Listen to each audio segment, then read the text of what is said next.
119 to 100. They are off tonight, then play a big game in Los Angeles tomorrow night against the Lakers.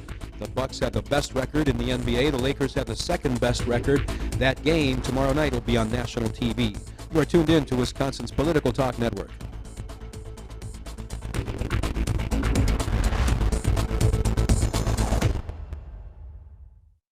Warning, you are about to listen to the greatest radio show ever. And due to contractual obligations and to shield our airwaves corporate licensees from any semblance of liability, responsibility, and gullibility, we must tell you the views represented on this show are not necessarily those of this station or its management. This radio show contains differing points of view on current political topics, and due to the nature of its contents, it should be heard by everyone. Thank you for listening. 3, 2, 1. Now live from the heart of liberal Wisconsin, where the political party is just beginning, welcome to the Devil's Advocate Show. Best friends proving it's never personal, only politics. Please allow me to introduce myself. Now here are your hosts, Dom and Crute. Welcome to the Devil's Advocates Radio Show. Dominic, happy Friday Eve to you, my little buddy. you big tease. Happy Friday Eve to you as well, my friend. I can tell the hard work getting to you this week, I man. slept well last night, I'll say that. I went to bed early and slept a little longer than usual. But, Dom, a big day in the news cycle once again. It never slows down. You know, thank goodness we get our beauty sleep. You know it. Here's the biggest headline of the day, of course, presidential politics. Elizabeth Warren, she's out. She's out of the race, Dom. And according to her this morning, she's not yet ready to endorse. So that is the big question of the day. When she's ready, who will she endorse? It's now a horse race. It's Bernie and it's Biden and technically Tulsi Gabbard, but Bernie and Biden. And Elizabeth Warren has been the progressive, the alternative to Bernie Sanders. And, of course, Joe Biden is he's the blue no matter whose choice. And she's going to have to make a choice, Tom. Well, she doesn't have to, but presumably there's more political juice when you get to throw your weight on the scale. And my understanding, both Bernie and Biden are seeking that coveted endorsement. Well, my understanding is, Michael, she spoke to both candidates yesterday. And I have to say this, while she's declining to endorse today, I certainly can appreciate her position of giving it a few days, spending some time with her staff and letting this whole decision ruminate, unlike what her competitors did, jumping in with Biden immediately. I appreciate that, Senator Warren, and I look forward to ultimately hearing who your endorsement goes to. Dom, I'd be curious if you'd like to share the analogy you had about the earlier quick exits and early endorsements. What did you say about those candidates? I don't know. What did I say? You're taxing me. Chris. I'm not trying to put words in your mouth. I just thought it was clever. And okay, I mean, I'll take it. You can repeat it. I say lots of things that are super smart and clever and insightful that I just, forget. So please enlighten me and the audience.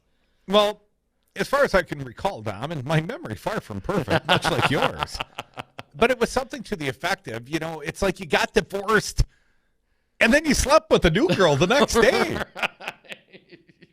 Right.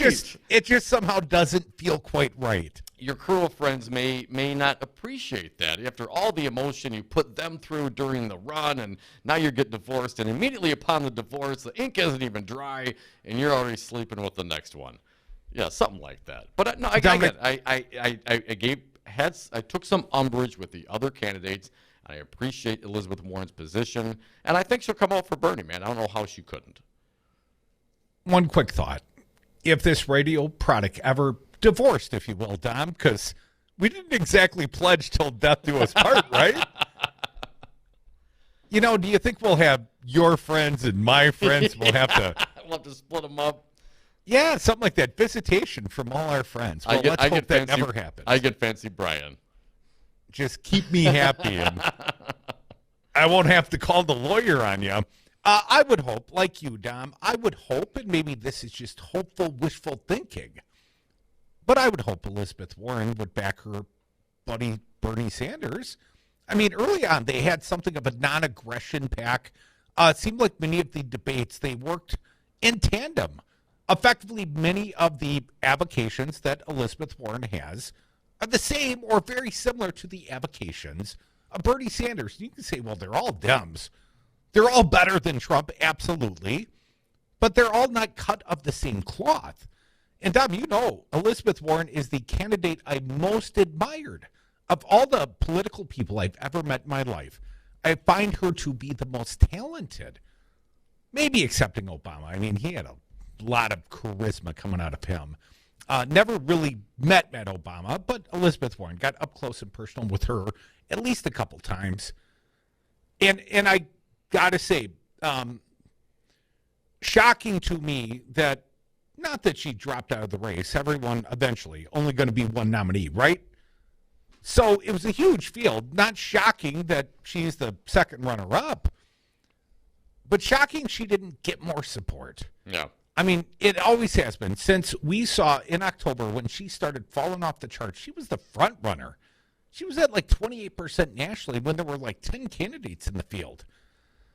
And Medicare for all. And Bernie Sanders did say the other day, should she choose to endorse him, and I would think that's got to come with the vice presidency, right? I mean, that's the dream ticket for many of us progressives. I'll speak only for myself. And you can join us, 844-967-2789. But for me, Dom, the dream ticket has always been Bernie Warren. Because I didn't think that Bernie would be an adequate VP choice for Warren. So if Warren had won the primary, I didn't think she could possibly pick Bernie because of his advanced age. But Warren, I think Warren is the perfect co-pilot for the Bernie Sanders presidential campaign. Now, what about Stacey Abrams? We've talked about her in I the like past. her quite a bit as well. And I probably misreported because I haven't seen any news that Bernie has made an announcement. We had seen a tweet, and, you know, God only knows, man, election night, Super Tuesday, my eyes were getting blurry, but it was from the New York Times. And at that time, I repeated the tweet I had seen as a retweet that said effectively Bernie was going to make some announcement about his VP choice after polls closed on Super Tuesday. Well, there's been no public announcements other than the fact that Elizabeth Warren is out and she's not ready to endorse yet. But boy, wouldn't that be a marriage made in progressive heaven? Yes. I think. Yes. No question about it. I mean, if you're going to try to push back against the centrist, moderate Dems, you know, certainly the far left Bernie Sanders teaming up with the a little less far left Elizabeth Warren and bringing those camps together, and, you know, again, details aside of how plans would get funded, et cetera, sure, I think that would go very far in bringing those camps together. But I think there's also something to be said about Stacey Abrams, a woman of color, very talented person to come in on there as well. And then also, you know, what could Warren do in the Senate? You know, now if she's VP, she's not in the Senate, and what does that look like? So I think there's lots of things to consider in that. I'm less concerned about the Massachusetts special elective race if she is chosen to be the VP candidate. We eventually win the White House. I'll take my chances there. Stacey Abrams, I like her quite a bit. She is certainly talented. Probably should be Senator Abrams from Georgia. Of course, with voter purges and differing things that happened down there, it seems as if she perhaps lost on the crooked end of an election. But to date, she is yet to win an election of that sort. And while I like her quite a bit, and I think she is certainly a rising star, and I think she would round out diversely a Bernie Sanders ticket or a Joe Biden ticket for that matter, I would much rather see Kamala Harris, let's say, in terms of adding diversity to the ticket, either one of those two candidates. I think that Kamala Harris would be a better fit for Joe Biden. You know, I don't see Bernie putting Kamala on the sidecar. But here's what I would say. What if Joe Biden makes that overture to Elizabeth Warren?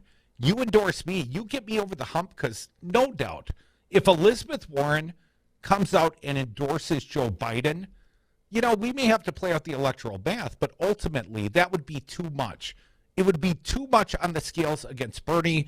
Warren could effectively end Bernie's campaign, but you don't do that for free. You don't stab a progressive buddy in the back for free. But to pacify the progressives, if you will, what if Joe Biden offers Elizabeth Warren the sidecar? Should she take it? 844. Perhaps Amy Klobuchar might have something to say about that. Well, why? She was at 3%. I mean, really, what does Klobuchar do? She is the Tim Kaine of the upper Midwest. Really? I mean, Klobuchar adds nothing to his ticket, not diversity. I mean, sure, gender-wise, she is a female. And I know she's solid and told a couple of funnies at one or two of the debates. And may have handed Minnesota to Biden on a silver platter. Maybe. Really? Maybe.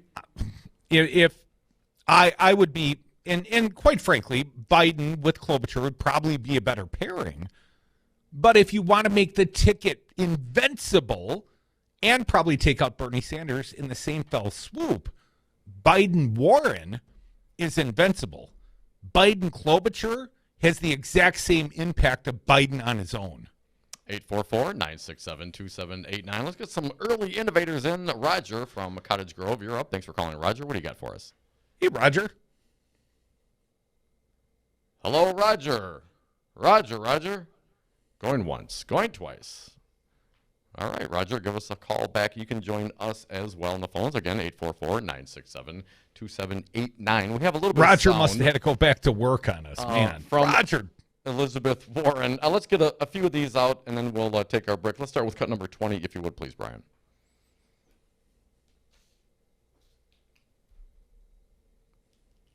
Elizabeth Warren. I announced this morning that I am suspending my campaign for president. Let's keep going. I say this with a deep sense of gratitude for every single person who got in this fight, every single person who tried on a new idea, every single person who just moved a little in their notion of what a president of the United States should look like. It seemed like that press conference was in Elizabeth Warren's driveway, and her husband was there at her side, and he patted her on the back as she made, I mean, that had to be painful words. Yeah. Anyone No that doubt. decided to run for office, it's harder to announce you're done running for office than running for office. I don't know, Buttigieg, Klobuchar, Steyer, they look pretty good about it. They were very smiley about it. Elizabeth Warren took it, I think, a little harder. A lot of emotion in that campaign, a lot of support, and I appreciate her efforts. Thank you, Senator Warren. No, I like her quite a bit. Her golden retriever also there in the driveway. Folks, we are the Devil's Advocates. Come right back with us, talking more politics.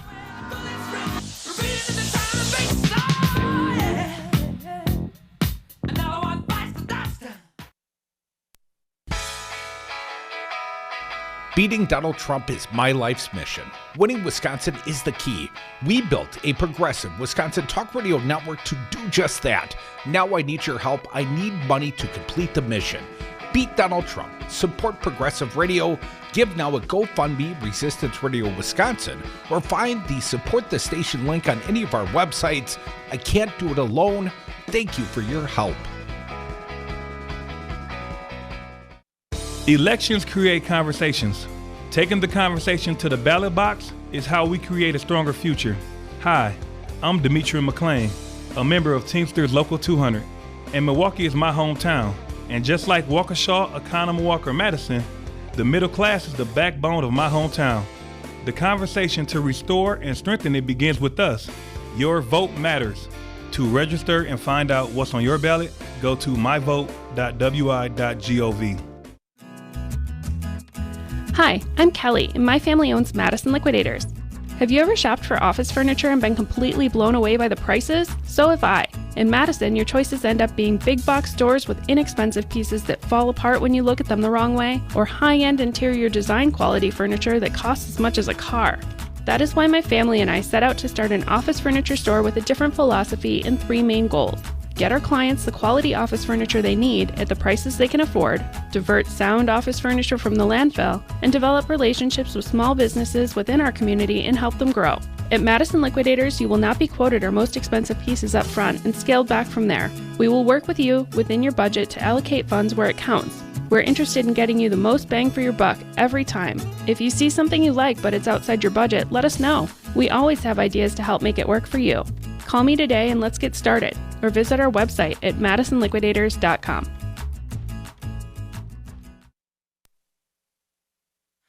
I wanna be a billionaire so freaking bad. The Devil's Advocates, radio for the 99%. And we are back. Thank you for listening to the Devil's Advocates radio show, streaming on YouTube, Facebook, and on Twitter. And, of course, on the telephones at 844-967-2789. Buddy, you know how to play along with the game. I gave you a little action plan, and you don't play along. A little tech issue. I was just very surprised. I think we're good. I just restarted this, and we'll see what happens. Folks, again, 844-967-2789. Crudy, we're playing that billionaire song you love so very much. Certainly Elizabeth Warren is out. But what about Bloomberg? He's out, but his money is still in? Bloomberg has made a big announcement, according to the Washington Post. We'll get this one started, then we'll get to the phones. 844-967-2789. Michael Shearer at the Post. Mike Bloomberg plans new group to support Democratic nominee. Unless it's Bernie, probably. But let me read. That's not what it says. Former New York Mayor Mike Bloomberg has decided to form an independent expenditure campaign. I think that's a Super-PAC, right, Tom? Sounds like that will absorb hundreds of his presidential campaign staffers in 6 swing states to work to elect the Democratic nominee this fall. The group, with a name that's still undisclosed because its trademark application is in process, would also be a vehicle for Bloomberg to spend money on advertising to attack President Donald Trump and support the Democratic nominee, according to a person familiar with the discussions who spoke on the condition of anonymity to discuss internal deliberations, don't you know, Dom? The move comes as Bloomberg has continued to taunt Trump on social media, releasing a video Thursday on Twitter that cut together a number of clips in a way meant to mock Trump's claims that he would win the White House, hold the Senate, and take back the U.S. House. We are not going anywhere. We will haunt your dreams. We are in your head. You know, conservative Gary stopped down to the studios. He said, you know, you're a hardworking entrepreneur like me, Crudy. You dream, you live this. And I'm thinking, actually, Gary, when I dream at night, it's you that haunts my nightmares. Crudy starting today and every day after that, every morning, every night, we will be here watching you, always watching, making sure everyone knows what a disaster you are. The new group, operating with the same potentially limitless bankroll that funded Bloomberg's campaign, could play a major role in shaping the race this fall. Worth more than $50 million, he's also not ruled out using the group to spend money to support former Vice President Joe Biden during his primary fight against Senator Sanders. Well, isn't that interesting? Bloomberg dropped out of the race on Wednesday. He said, I always believe that defeating Donald Trump starts with uniting behind a candidate with the best shot to do it. Of course, he did endorse Biden. Go ahead, Crew. Well, here's the important part. Bloomberg advisors have identified Wisconsin, Michigan, Pennsylvania, Arizona, Florida, and North Carolina as the 6 states that will decide the Electoral College winner this year. Staffers in each of those states have signed contracts through November to work on the effort. November? Yeah, they've locked in for the entirety of the presidential campaign. Bloomberg has locked in his staff in Wisconsin. I haven't called anybody up individually and confirmed that, but that is being reported in the Washington Post. And the Post, they're pretty good. You know, it's usually not fake news. So let me say one last thing about the billionaire Bloomberg. A, I don't even wish to be a billionaire, although I could do a lot of good things. And B, if indeed he commits his vast resources, like, you know, another $500 million, Tom, you said he had 50 million, billion. If he commits another $500 million to help Joe Biden, presumably, or even Bernie Sanders, well, then I've got to commend the guy. Because then it's not just about being a selfish, narcissistic bastard. Well, what if he spends a couple $100 million against Bernie Sanders for Joe Biden, and then Bernie wins, and then spend some money with Bernie? Would you be okay with that? What if he campaigns against Bernie with the Super-PAC, this unlimited funded Super-PAC? No, I'm going to have a little issue if the billionaire goes after one of the other Democrats in the field. Obviously, you got to win the primary before you can win the general. And we know that Bloomberg came out immediately and endorsed what he described as his good friend, Joe Biden. But what I would say, Bernie has basically renounced the billionaire money already. Bernie has said, you know, I don't want Bloomberg's money. So I'm not exactly sure what happens if Bernie wins the nomination, but right now, as of today, current math, close as I can tell, the delegate math has Joe Biden at 565 delegates and Bernie Sanders at 506, a lead of 59, and that is after allocation, more of the numbers coming in from Texas. They have not allocated all of Texas, nor have they allocated all of California, and Bernie may get a few more yet. 844-967-2789. Matt from Johnson's Creek, you're up. Matt, thanks for calling. What do you got for us? Hey, Matt. Hey, guys. Hey, how's it going? So I'm kind of with, I kind of like the idea of the Biden-Warren. I think it's the most bulletproof. You know, I was a Mayor Pete guy, but my second choice would have been Warren, and it doesn't really have to do with their ideology. I want the smartest person available. I want intellect over just ideas. Now, if I'm left with just Biden and Sanders, I want the most electable, I hate to say it, and I think that's Biden. And I think that if you add Warren to that ticket, it will fend off the angry conspiracy theorist Bernie bros who could possibly tank the election again. Matt, does Elizabeth Warren as a sidecar for Bernie Sanders make him more electable? Yes. Your thoughts, Matt? It doesn't expand the brand the way adding her to Biden does. And that's what we should be about. And my biggest criticism of Sanders is that he's not about expanding his tent. He takes this combative attitude with everybody who's not him. And yes, we all agree with his, and I agree with everything he says, but I look at him and I feel like he's only going to govern to agree with him. And that's my biggest problem with the current president. I feel that somebody who is pragmatic and is open-minded, like Warren, like Buttigieg, and I guess like Biden. I'm not stoked about Biden, but... Well, thanks for the call, Matt, but you're wrong. Who has time for all that open-mindedness? 844-967-2789. Lots of callers stacking up. We'll get to you next. Stick around.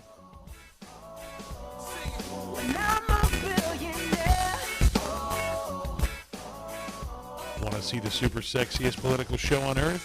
Check out The Devil's Advocates on YouTube. So freaking bad. That comment will come back to haunt me.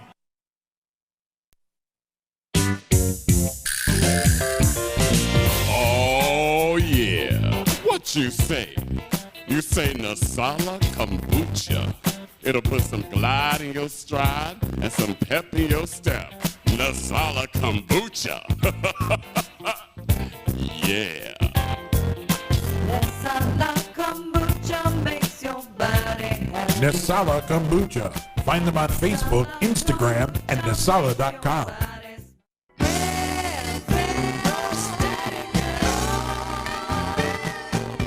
Thanks to you, our listeners, Wisconsin's political talk network continues to grow.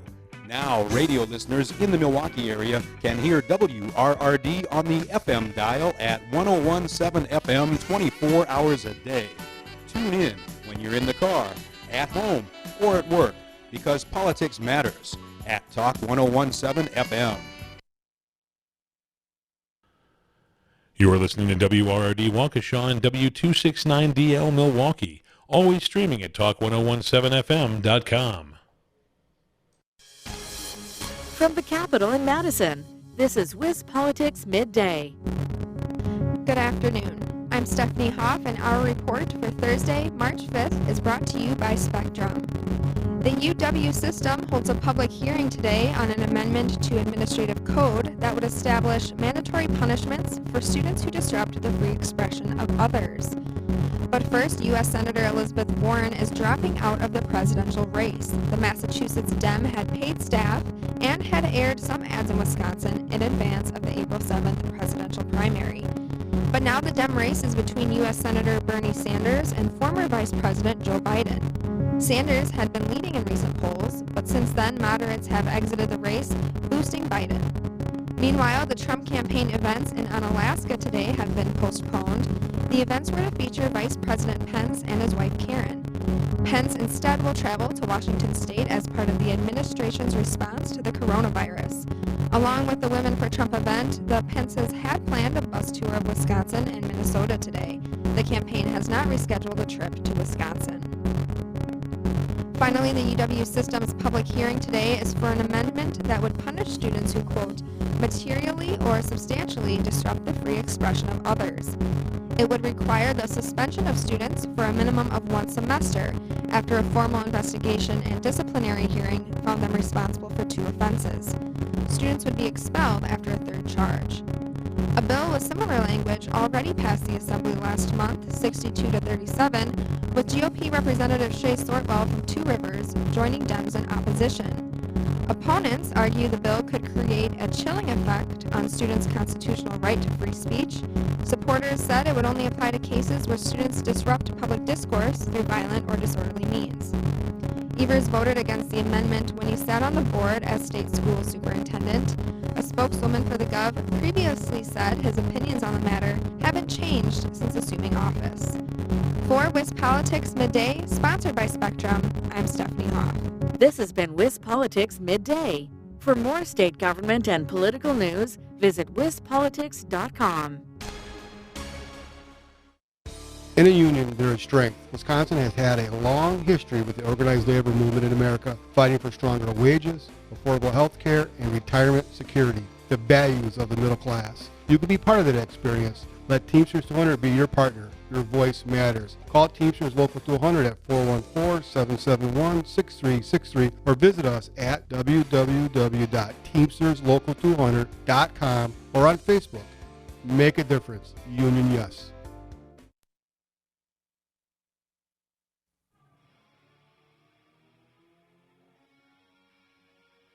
The Devil's Advocates. They refuse to do math on the radio.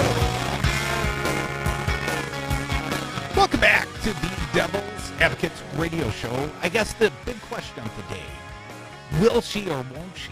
Elizabeth Warren has not endorsed, not on the day she dropped out of the race, not like the moving on from the marriage kinds that Tom took so much umbrage with, you know, Buttigieg and Klobuchar and hell, even Bloomberg. But Elizabeth Warren, if she threw her weight behind Joe Biden, if she was his vice presidential nominee, well, I think that would be nearly an unstoppable ticket. And I think the last caller made a great point. That would certainly blunt some of the progressives that were a little butthurt, you know, because Bernie once again got the shaft. But it ain't over yet, man. And Bernie Sanders apparently turning his resources towards Michigan. It's always been about the upper Midwest, right? Even Bloomberg's identified swing states. Well, yes, there's North Carolina and Florida down south. Yeah. But really, it's about Pennsylvania, Michigan, and Wisconsin. And when I think of those states, I think of Bernie Sanders because he won them in the primary, at least the latter two, in 2016. Let's get back to the phones at 844-967-2789. Steve from Delafield. You're next, Steve. Thanks for calling. What do you got for us? Yes, good afternoon, Devils. I wanted to mention a couple of things about Joe Biden's health history that nobody's talking about. In 1988, a brain aneurysm burst inside Joe Biden's head, and he had emergency surgery to stop the bleeding. A few months later, the surgeons clipped a second aneurysm from his brain. And this is a quote from Joe Biden. During the operation, they literally had to take the top of my head off. Joe Biden was given a 50-50 chance of surviving, and a priest gave him last rites. This is from the doctors now. Doctors said he will have permanent brain damage if he survives. If any part of his brain is adversely affected, it will be the part that governs speech. That's one thing. the second thing that worries me was that I saw this. It was last year. Wait. Let me stop you, Steve. Let me slow you down for a minute. When did he have the brain surgery? 1988. So that was a hell of a long time ago. Yes. And I guess I would only say, Steve, before we start casting aspersions because of someone's health condition in 1988, and I'm not a big fan of Joe Biden, I would point out in October of 2019, my guy had a heart attack. I realize cognitive effect and, a heart condition are differing things, Steve. But Joe Biden has been a U.S. Senator and the Vice President of the United States subsequently, and I don't think he's quite as sharp as he used to be. But if he lost a step, it's well past on 1988, Steve. I'm just saying. Yes, but here's what happened in last year on September 4th, 2019, and I saw this on TV. During a CNN climate change town hall, Joe Biden's left eye started to fill with blood. Yeah, I did see that. And you didn't see that? I did see that. Yes, I recall it happening. Yes. So, and what do you think that's indicative of, Steve? I don't know, but it's could he have just busted a blood vessel in his eye, man? I've not had that happen personally, but my wife has. Well, I'm just saying that, in my opinion, that I'm just listening to Joe Biden on the stump. It seems like he's starting to show effects of something's going on, and I notice it. And I think I've heard other people calling up and saying that they notice something's going on too. How he. Steve, who are you supporting? If you had to go cast a vote right now, who would you vote for, Steve? Me? Yes. Well, my candidate was originally was Mike Gravel, but they didn't allow him on the during the debates. They wouldn't allow him in there, even though he was qualified. But I am a Bernie Sanders supporter. All right, man. Appreciate it. And I hear what you're saying, and we've had lots of people bring this up as well. And guys like Matt Flynn defend him. They think he's sharp as a tack. So, whatever happens, Steve, I would vote if it's Joe Biden against Donald Trump. If it's weekend at Bernie style, I would vote for Joe Biden if they're holding his lifeless body up, man. Trump's got to go. But your point well taken. Well, I'm not sure if it is well taken, because here's what happened in 2016. Remember Hillary Clinton on September 11th, right, 2 months before the election, she took ill. She felt faint. She fell off her high heels walking to a van, and they used that. They used that against her. They said she is in declining health. We've been hearing issues about Hillary's health that seemingly are completely unfounded, but they get recirculated through right-wing talk radio and different conspiracy theories, and I don't want to propagate that. I'm not clear if Joe Biden had brain surgery. I hope that Steve's being accurate in that account. But if that happened in 1988, you know what? I had a seizure and blacked out and passed out in the shower after my homecoming football game. I had a welt the size of a knuckle on my forehead. I got the you-know-what knocked out of me. I clearly had one of the worst concussions of my life. And I've had multiple concussions. And you know what? Since 1988, I might be chubbier, man, but cognitively, I haven't lost a step, baby. So anyways, I'm just saying, our brains can heal. I understand cannabis. Good for that. 844. Too bad Joe's not down for medical cannabis. Don't even get me started. That's why we're going to have a hard time supporting Joe Biden if he's the eventual nominee, Dom, because he does not support cannabis. You better come around on that if he wants our vote, at least my vote. L.A. Tom, you are next. Thanks for calling, buddy. What do you got for us? Yes, guys, we the people are the government. Something that's really bothering me a little bit is that, your promo for Gary, where you ask him, he said he's a capitalist. I don't think he knows what a capitalist is. I'm not clear he knows what a socialist is, Tom. Yeah, I think he's maybe talking more free enterprise, or he's talking more entrepreneurial, but... he is. He's a small business owner like yourself. So that's what he means. But my point is he's got to understand, when he's going and making his whole comment about, I'm a capitalist. No, you're not. Give me a break. That's my number one point. Hang on. So sorry. Excuse me, Tom. But I mean, if a capitalist believes in a capitalist system, whereas private enterprise owns the means of production and distribution, and not the state, well, in that regard, he is a capitalist. He believes in that philosophy. Elizabeth Warren famously declared herself a capitalist. Not a capitalist in the sense that he has the money and they can make money with their money. Guys like Gary are making money off of their labor. There's a difference. Exactly. And you guys at the radio station there are more capitalist because you're looking for someone to give capital or whatever to the business, of course. So that's more of a capitalist, whereas, like I said, he just kind of drives him crazy because he thinks he's this big, I'm all for capitalism. I don't know if he really would be, if he really, as a small business owner, would really look at it. Number two, I do want to say I sent you guys actually a clip of Joe Biden from about probably 10 years ago or something like that when he was running for president. And I'll tell you what, that guy, I would have, voted for him. There is something going on with him. They said that it's the stuttering thing. It's not the stuttering thing because he did not have the stutter, 12 years ago or 8 years ago. Well, it's a lifelong stutter, but I think it's more protracted when he gets tired. And when you're out there running for president and you're 78 years old, it affects. I don't think he's got the stamina he probably had 10 years ago. Tom, I suspect you don't either. I know I don't. Right. I do. Well, I do know this. That right now we're at halftime in this game. Yes. Not even. Halftime's Wisconsin, baby. Oh, there you go. And the score, will be 0-0.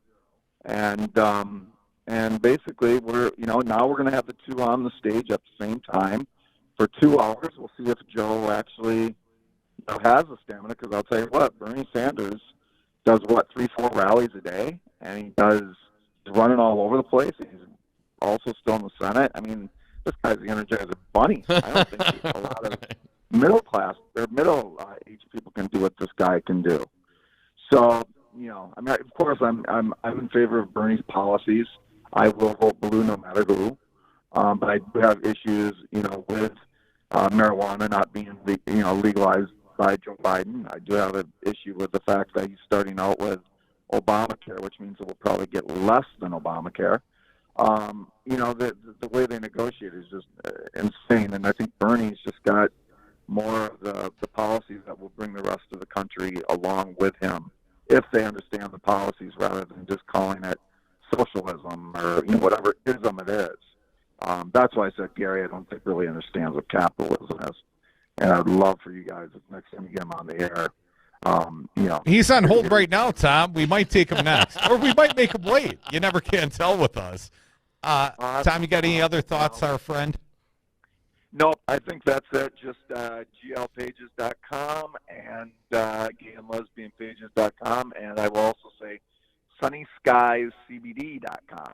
Ooh. That's a new business that my family is into, and I would like to talk to you guys more about that off air. But sunnyskiescbd.com. Right on, brother. All Appreciate right, it, Tom. L.A. Tom. Hey, Tom, as we say goodbye, I got one quick one for you. Do you know what a capitalist that loses money is called? Donald Trump. Nice. Let's keep going on the phones. Once again, 844-967-2789. Gary from Sussex. Ironically enough, you are literally next. Welcome, sir. What do you got for us today? The only reason I'm calling is because I did hear you, Mike, talk about... Your name was invoked, Gary. You get 45 seconds to respond. Well, the thing is this. I want to hold for the break because I do got some other stuff I want to share and to make a comment about what my friend Tom was saying, which I'm sure he just seems like a really nice guy. Hey, buddy, just get to it. Yeah, go ahead. Okay. Respond to Tom. But the thing is, all right, well, no, I got to talk about who Biden's going to pick. He can't pick a woman because he's going to be sniffing their hair, and he's going to have sexual... All right. Okay, man. What else? Says the Republican picking our VP nominee for us. Thanks, Gary. Thanks, Gary. Hey, Bloomberg. Pick Bloomberg for the VP. I tell you, you can't stop those guys. I tell you, that's how you win. Pick Bloomberg. And okay, that was a pretty concise thought. We'll let you take on Tom now. Tom says you don't know what it means to be a capitalist, Gary. How do you respond?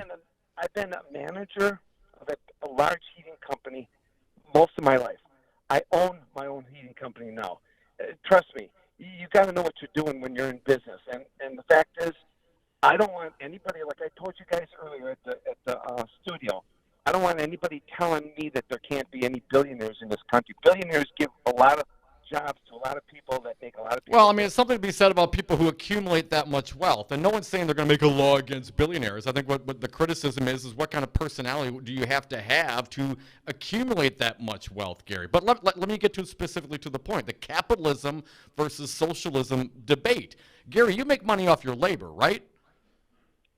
Correct. Okay. I mean, you're not making a living off of accumulated capital, revenue, money in the bank that you're trading and buying and making more money with that money, right? That's You're not not your Warren primary Buffett, are you, source Gary? of your investments, right? I take You my invest. money I and understand that. Lots of people do. invest But it in stocks. ultimately, you invest the fruits of your labor, right? Correct. Okay. So that doesn't necessarily make you a capitalist, my friend. And when guys like Bernie, when you criticize someone for being a socialist, Bernie Sanders and those who accept the democratic socialism moniker are not suggesting that the government, as socialism is defined, the government, not private industry, own the means of production and distribution. That's not what Bernie is saying. So we have to make sure we're talking about the right terms here, Gary. But socialism, the government tells you how much money you can make. They're gonna restrict it. The government tells you how much you have to pay your employees. Norway, they don't. Right, They have Gary? some of the happiest citizens, Gary. Gary, does the government tell you that you have to pay a minimum wage? That if you make your employees work over 40 hours, you have to pay them time and a half? Is that socialism? Is that socialism, Gary? My guys make $40. Is that socialism, Gary? Just telling you. That's the problem, man. We're not dealing with defined. But what about terms. Hillary's emails? 844-967-2789. We are the Devil's Advocates. Come and join us.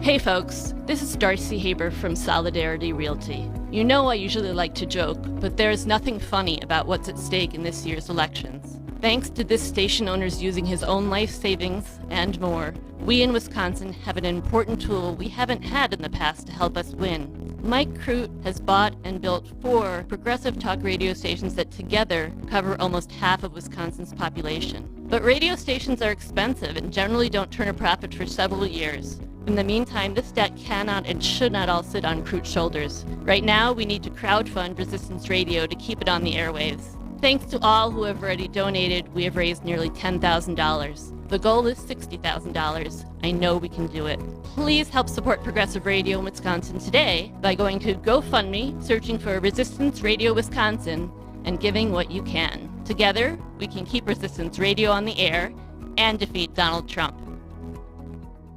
Hi, this is Mark Nice, a retiree of Teamsters Local 200, and I want to remind you that your vote matters. The 40-hour work week, overtime pay, and benefits all started with your vote. Your vote matters. Right now, there's legislation sitting in the Senate to save our pensions, and it will not pass unless we elect people who will pass it. Your vote matters. This is how we defeated one of the most anti-labor governors in America. Stay informed, vote locally, vote in every election. Your vote matters.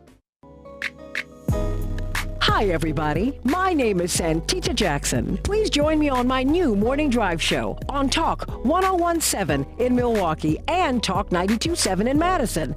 This show is political. It's personal. It's about you, and you. It's about us. So let's get together weekdays at 6 a.m. Central on the Santita Jackson Show on Talk 1017 in Milwaukee and Talk 92.7 in Madison.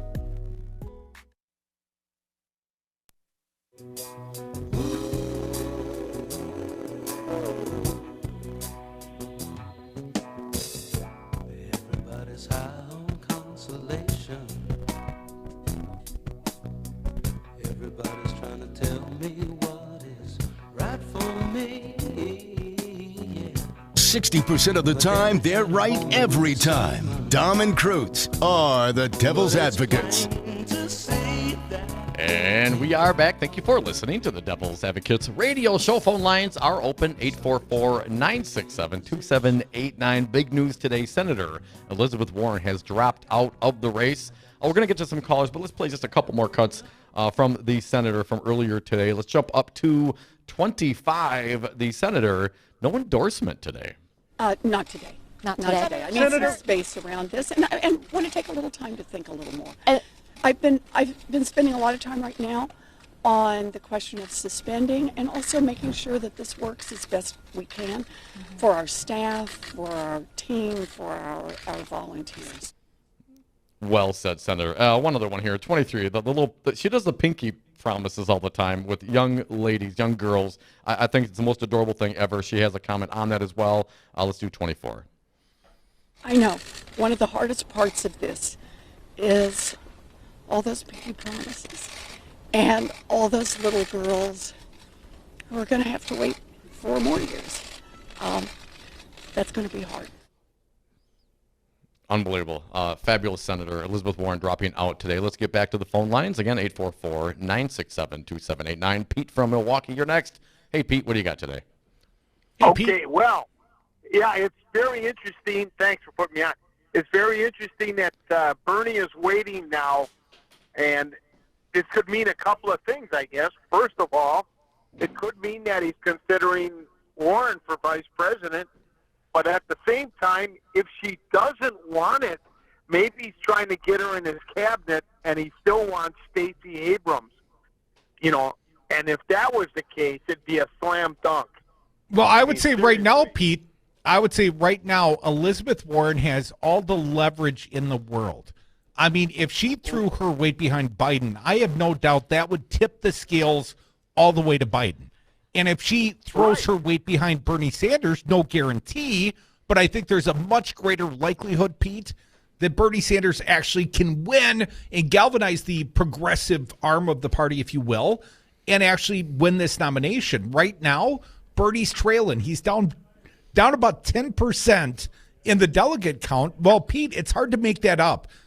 So he needs a good news story. This would be a great news story for either of the candidates, but hopefully she chooses my guy, Bernie. Yes, I agree with you. I think this could be his big boost. Yeah. And, it's got to happen. Something's got to happen in his favor. Otherwise, I think he's going to be in trouble. And, he's got to change his ways going, and this would put him on a different trajectory, and that's what we need. Yeah. Thanks for the call, Pete. Now, my understanding, as we mentioned earlier, Bernie Sanders is going to put a lot of time into Michigan. Of course, Midwest, very important. Michigan goes off a week from Tuesday, Curdy, or next Tuesday? This Tuesday. This next coming Tuesday, March 10th is Michigan. As Bernie will be. Is that now? When's the rally? Bernie will be in Detroit Rock City this Friday night. He goes off at 7:00 Eastern time, 6:00 Central. Then he's going to be in Grand Rapids, Michigan on Sunday. That's about a 12:30 rally time, best of my memory. And maybe we'll make a big announcement about where we're going to be next Tuesday, Dom, the day they actually voted in Michigan. That's a very important day for Bernie Sanders. And, if only we could find a way to be up close and personal with the man on Election Day. Yeah, let's think on that for a few more minutes. I would think that if, timing wise, Grand Rapids, Sunday in Michigan, Bernie Sanders, he needs to bring Elizabeth Warren up on stage with him with an endorsement. Monday. Monday's the better day. Yeah. Sunday's a slow news cycle. You need it Monday. All the talk on Monday needs to be about the endorsement of Elizabeth Warren. And then Tuesday, Sunday morning politics shows. What are you talking about, man? Everyone goes when anything happens and people go around. They're going around on the Sunday circuit, man. Right? Okay, let me point you back 1 week ago when Amy Klobuchar and Pete Buttigieg came out on Monday before Super Tuesday and endorsed Joe Biden. Maybe you remember that was earlier this week. Wow. Seems like a long time ago. Yeah. Either way, if it's going to happen, it's got to happen before Michigan. If Elizabeth Warren is going to have an impact with Bernie Sanders, it's got to happen before Michigan, in my opinion. Maximum impact would be Monday. Just saying. 844-9. Okay. I'm not saying I'm always right. No, you've been far from always right recently here, Crudy. Let's get at least one more in. I'm always opinionated. How about that? That is a fact. Dick from Madison, you're up. Thanks for calling, man. What do you got? Hey, Dick. Well, with all this talk about health, I mean, what, is Trump going to suspend his campaign because he's going to be a triathlete in the Olympics this summer? You know, nobody's talked about him. You know, Dick, I don't want to have the argument on that basis. You can say Joe Biden's incapable of perhaps making a cogent point, maybe doesn't argue strongly, advocate well enough for the points of view that he may hold. I would agree with you there. I don't think he's a great candidate, but let's not talk about brain surgery in 1988 and say, you know, it's secretly his brain's going to blow up and he's bleeding through his eyes. That sounds too much like some of the stuff that went on in 2016. Right. But, you know, just to the point of neither one of them, let's face it, they have to make a really intelligent choice on a VP because, let's face it, neither of these two guys are going to be able to, in a debate, the next one when they're on the stage themselves, just the two of them, be able to look the other one and say that Reagan quip, I'm not going to exploit my opponent's youth and inexperience for political purposes. Well, Dick, here's the problem if you're Bernie Sanders. Right now, Joe has all the momentum. And right now, Joe's still getting more and more delegates allocated to him. His lead might be, you know, minutely growing by the minute. But, Dick, what is their trajectory changer? Unfortunately for Bernie Sanders, there is not a debate until next Sunday night, March 15th. That is the next presidential debate. That one's in Phoenix. And there's nothing other than Michigan. There are a few more states on the calendar, but Michigan has the biggest delegate haul, and Michigan will be the bellwether because Bernie won Michigan. And it was a little bit of a surprise, but this very much parallels the position that Michigan found itself in 4 years ago. And Bernie Sanders, he pulled it off. And when they found Bernie made his victory speech from a hotel room in Florida. I had an idea for a candidate, if it would be Biden, too, to bring a more progressive populist wing in to play in a state that's very needed, too, would be Sherrod Brown as a VP. I like Sherrod Brown. I just don't see how he adds any diversity to the ticket. You know, someone said to me, Biden should bring on Buttigieg. And I'm like, you know, they've already sort of cornered the market on old white people. I don't think he adds anything to the ticket. Hey, a young white people. Yeah, but it's only old white people that like Buttigieg. That's why he's not the nominee that Joe Biden got out and coalesced around. Come back with us. Coalesce with us. Hour 2 is next. More of your phone calls, 844-967-2789.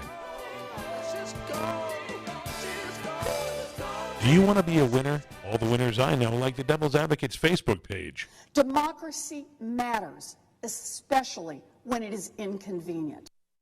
Elections create conversations. Taking the conversation to the ballot box is how we create a stronger future. Hi, I'm Demetri McClain, a member of Teamsters Local 200, and Milwaukee is my hometown. And just like Waukesha, Oconomowoc, Madison, the middle class is the backbone of my hometown. The conversation to restore and strengthen it begins with us. Your vote matters. To register and find out what's on your ballot, go to myvote.wi.gov. Milwaukee is a great city with a great history and great architecture. You can take in Milwaukee's history and architecture while you partake in the delicious Wisconsin craft beer at Regano's Roman Coin. The Roman Coin features weekly drink specials, trivia on Wednesdays, pinball, a pool table, a jukebox, and a great selection of craft beers. The Roman Coin is also pet-friendly to appeal to the canine crowd, and you can order it from several nearby restaurants. Regano's Roman Coin, 1004 East Brady Street on Milwaukee's east side. You are listening to WRRD Waukesha and W269DL Milwaukee. Always streaming at Talk1017FM.com. Cruise control, test shortage. I'm Mike Moss. More than 3,000 people aboard a cruise ship off the coast of California are in limbo as they wait to find out if any of about 20 sick passengers has the coronavirus. Sharon Lane is one of those passengers. To be honest, it's a bit like degrading. I know they've got to do this to keep us all safe, but, you know, it's not very good. Spirits on board are starting to get quite low. People are worried what's happening. Virus test kits were airlifted to the ship today, but Vice President Mike Pence admits there's a shortage of test kits and far less than needed to track the spread of the virus. He says he hopes more kits will soon be ready, and he hopes healthy people won't be buying up face masks. One of the ways that the American people can help us making sure that medical equipment is available broadly is by not buying masks, not taking them off the market. Pence is visiting the Seattle area where 11 people have died, many of them elderly residents of a nursing home. Governor Jay Inslee says he sees no reason to blame the home. I'm very confident that that is a safe facility. National Nurses United says 80 of its members nationwide are currently self-quarantined. Executive Director Bonnie Castillo says it is not a successful strategy to leave nurses and other healthcare workers unprotected. We don't wait until we actually act to protect people. We have to act now. Correspondent Linda Kenyon reports bipartisan support for more than $8 billion to fight the virus. Senator Patrick Leahy, the top Democrat on the Senate Appropriations Committee, says the action in the Senate shows Congress can work together when it needs to. We came together for the American people. The 96-1 vote to pass the $8.3 billion funding package in the Senate came just one day after the House passed the bill. Elizabeth Warren today ended her presidential campaign. She refused to say if she would endorse either Joe Biden or Bernie Sanders. On Wall Street, the Dow was down 969. I'm Mike Moss. More power, more fight, the most heart. Gingras, Thompson & Walks is more than a law firm. We're family. We believe in doing our best to help people in need and right the wrong that's occurred. For more than 35 years, we've helped thousands of clients across the state of Wisconsin get the justice they deserve. Our proven track record of success isn't based solely on our knowledge of the judicial system. Rather, we make it our priority to get to know our clients and their cases so we can best represent them. Gingras, Thompson & Walks. Find us online at gtwlawyers.com. Tune in to Wisconsin's Political Talk on Talk 1017 FM. Weekdays, you can hear the Santita Jackson Show from 6 to 8 a.m. Next, it's the Earl Ingram Show from 8 to 11. From 11 till 2, the Tom Hartman Program. At 2 o'clock, it's Matt Flynn Direct. From 3 to 6, the Devil's Advocates. At 6, it's Busted Pencils, Brandy Grayson, and Maggie Daun. And at 7, it's Democracy Now! Wisconsin's Political Talk. Listen online at talk1017fm.com. Defense Secretary Mark Esper says he expects the Pentagon will be able to keep carrying out its core functions in the event of a coronavirus outbreak at the massive military headquarters building. We have a lot of capabilities in this building. Our National Military Command Center has the capability to go for weeks at a time if they have to be locked down inside the building if we have some type of outbreak. So we're fully confident that we can continue to perform the functions that the Pentagon needs to perform if we have some type of outbreak in the building. 22,000 people work at the Pentagon. Senate Democratic leader Chuck Schumer says he should not have used the words he used when he said the two Supreme Court justices would, quote, pay the price for their decisions on an abortion case. Schumer's responding after his Republican colleague strongly criticized him, and Chief Justice John Roberts said the words were inappropriate and dangerous. Schumer directed the words toward Neil Gorsuch and Brett Kavanaugh. I'm Mike Moss. Hi, I'm Kelly, and my family owns Madison Liquidators. Have you ever shopped for office furniture and been completely blown away by the prices? So have I. In Madison, your choices end up being big box stores with inexpensive pieces that fall apart when you look at them the wrong way, or high-end interior design quality furniture that costs as much as a car. That is why my family and I set out to start an office furniture store with a different philosophy and three main goals. Get our clients the quality office furniture they need at the prices they can afford, divert sound office furniture from the landfill, and develop relationships with small businesses within our community and help them grow. At Madison Liquidators, you will not be quoted our most expensive pieces up front and scaled back from there. We will work with you within your budget to allocate funds where it counts. We're interested in getting you the most bang for your buck every time. If you see something you like but it's outside your budget, let us know. We always have ideas to help make it work for you. Call me today and let's get started, or visit our website at madisonliquidators.com.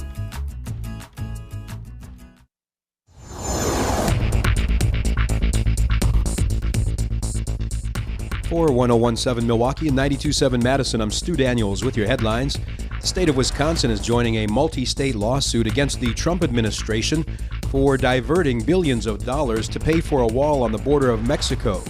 Wisconsin is joining 18 other states in the suit after plans were announced to divert $3.8 billion in public funds to pay for 177 miles of Trump's border wall.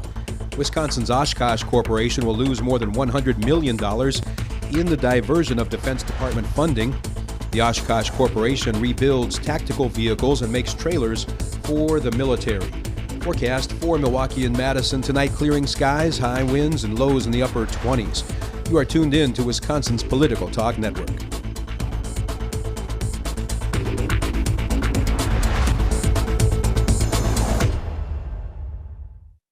Warning, you are about to listen to the greatest radio show ever. And due to contractual obligations and to shield our airwaves' corporate licensees from any semblance of liability, responsibility, and gullibility, we must tell you the views represented on this show are not necessarily those of this station or its management. This radio show contains differing points of view on current political topics, and due to the nature of its contents, it should be heard by everyone. Thank you for listening. 3, 2, 1. Now live from the heart of liberal Wisconsin, where the political party is just beginning, welcome to the Devil's Advocate Show. Best friends proving it's never personal, only politics. Please allow me to introduce myself. Now here are your hosts, Dom and Crute.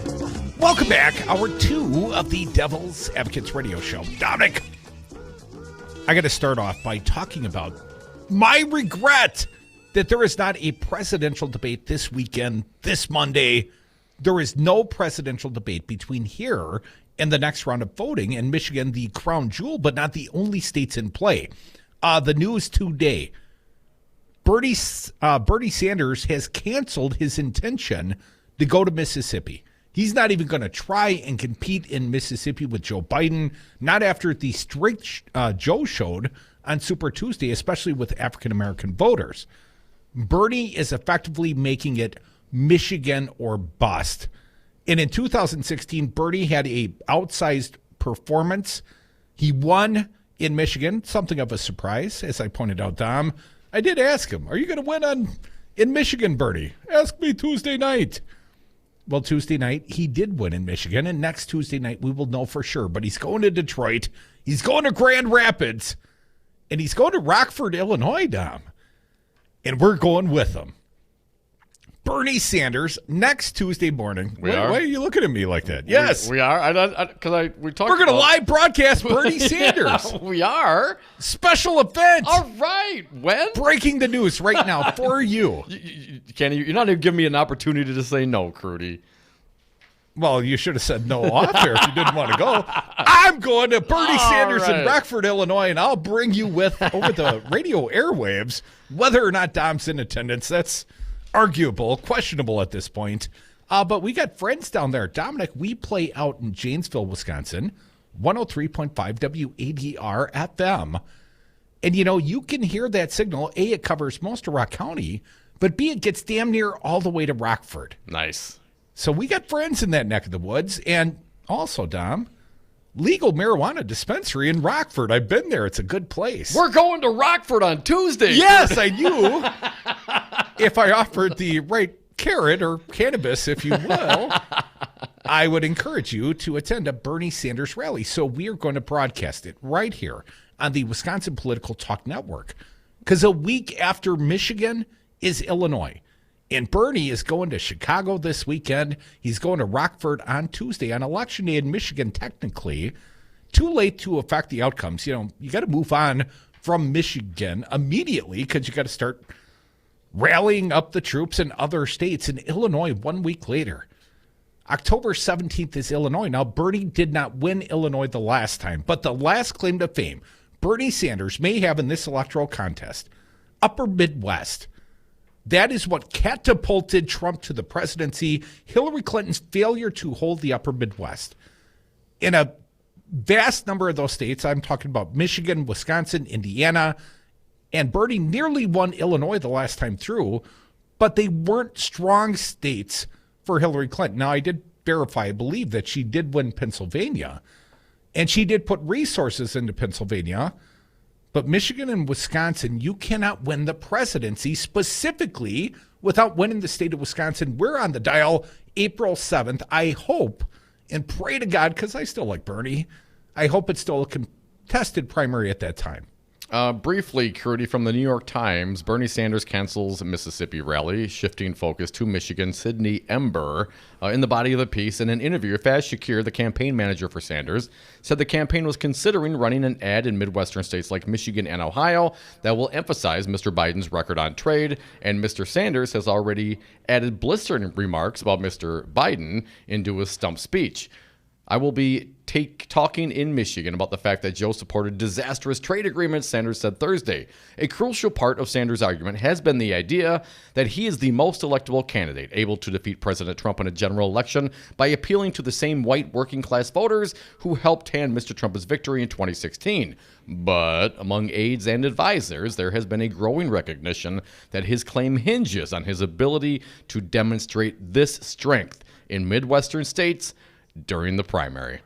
844-967-2789. Let's get to it. Joe from Fox Point, you are up. Thanks for calling today, Joe. What do you got for us? Hey, Joe.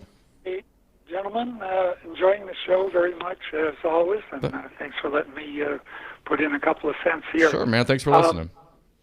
Let me say at the outset, I'm one of these blue no matter who. If it's Bernie, I vote for Bernie. If it's Biden, I vote for Biden. If it's Dominic, I vote for Dominic. Hey! Oh, so let me put that to rest in terms of where I stand. But I came across two economic sources of information the last few days that gave me a little bit of pause regarding Senator Sanders. I just refer these. One of them gets a little wonky. You know Fareed Zakaria, I'm sure. Yes. Yes, we do. Yes. Yes. He had an editorial, let me give you the date here, February 27th this year in the Washington Post. And this sounds a little derogatory, but Bernie Sanders' Scandinavian fantasy. It gets a little wonky, a lot of details about the economies of Sweden and Denmark and Norway. Let me get to the bottom line that troubled me. It said, let me quote here, this is the last paragraph. Bringing the economic system of Denmark, Sweden, and Norway to the U.S. would mean embracing the following things. More flexible labor markets, that means the ability to fire people if you want to as an employer. Lighter regulations on business, we know where that leads. A deeper commitment to free trade, I guess that's okay. But this one, also, number 4, a more generous social benefits program paid by taxes on the middle class and poor. And on that last one, let me give you one data point. In Denmark, if we brought to the U.S. the same top income tax rates in Denmark to the United States, any income above $65,000 would be taxed at a rate of 55.9%. Okay? Pretty steep. So I commend that to your reading. Take a look at it. Maybe your listeners would also like to take a look. Do I have time for one more? Make it quick, Joe. Point? Okay. Stephen Ratner. You know Stephen Ratner? I don't. But on MSNBC, an economist. Yeah, I think I do, but go ahead. Yeah. Tell us why that's pertinent, Joe. Two pie charts on Bernie. The big first pie chart was here's what he's proposing to spend on a variety of programs, of course, Medicare for all, but education, health care. Hey, Joe, I'm going to cut you short, buddy, because now you're making me hungry for pie. 844-96... We can't do pie charts on the radio, man. It doesn't work.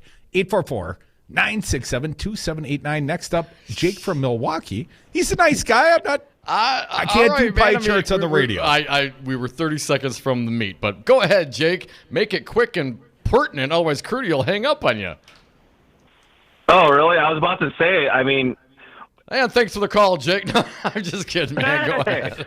After that, he went through 6 concussions. It explains a lot about Cruz. It was closer to 8, Jake, but, you lose track after a while. Okay. I just want to talk about it sucks that Warren's gone because I was behind Warren. But I think Bernie made a strategic mistake when he mentioned, okay, there's the Republican establishment and then the Democratic establishment. I think using that right now, that kind of language, turned a lot of people off on him who consider themselves lifelong Democrats, good Democrats, well, whatever you mean the establishment, Jake? Yeah. The establishment were offended that they were called out for being the establishment. I would say it's more than just the party loyalists. It's also the corporate media, Jake, because they also have a vested interest in the defeat of Bernie Sanders. I agree. I'm just saying that he should not have said that. Not now, not during this. He should have been a politician about that, I think, because we all know where he's going anyways, right? Most of us. That just gave ammunition for people to use against him. So it gave license to the establishment to coalesce and do exactly what he said they would do, which is basically turn upon his candidacy, because they're more afraid of Bernie Sanders and the end of the corporate consultancy class. I mean, they're all But why is cashing come on, checks guys, here, hang man. on. Why, sure they are, but why is this as a result of getting against Sanders? That they actually, you're suggesting they don't support Biden? I mean, are both of those things the Depends same on thing? who we're talking about. If we're talking about the electors, yeah, I think people threw it. I mean, you look at the numbers. People that broke late, Jake, over 50% advantage for Joe Biden. And it was basically them following the establishment, quote unquote. The establishment said, Joe Biden's our guy. They finally chose up sides, and they all chose the same guy at the same time. And the average run-of-the-mill voter said, oh, thank goodness they made it easy on me. I'm going to vote for Joe. And they did. Yeah, I just think that it's a strategic mistake on his part. And he's got to stop making those mistakes, because otherwise he's not going to make it. Because I back Sanders, I just think he needs to be a little bit more savvy on that end. Thanks for the call, Jake. Appreciate it, man. But ultimately, he's right, though. I mean, he's identifying what the reality is, and certainly I can understand some people don't like that reality. But ultimately, yeah, there is the establishment Dems, and they're coalescing around the establishment Dem, and they're pushing back against Bernie Sanders. Yes. Yeah, but it's still a flawed candidate in Joe Biden, and that will be exposed once again on the debate stage, just perhaps not soon enough for Bernie to benefit in the state of Michigan, and he's got to win Michigan. You heard it here first. Bernie or bust in Michigan. 844-967-2789. More callers on the other side.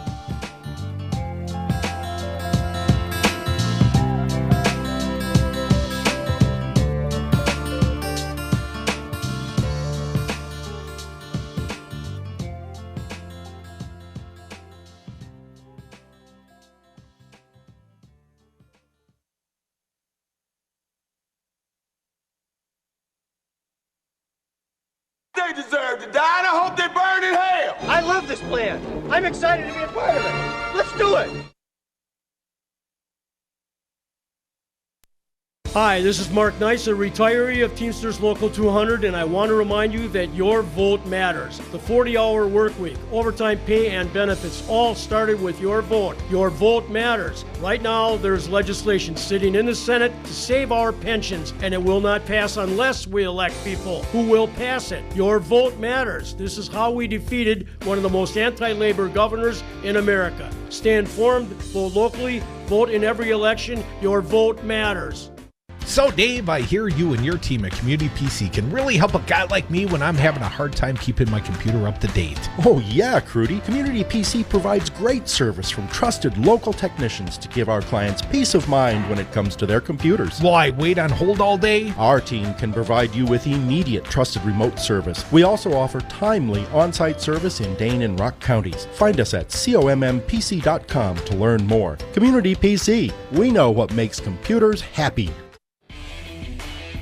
Whether you are remodeling your current space or constructing a new home, Habo Granite & Stone is here for all of your countertop needs. Habo Granite & Stone is family-owned and offers a large selection of natural stone colors and all of the manufactured brands to complement every room in your home.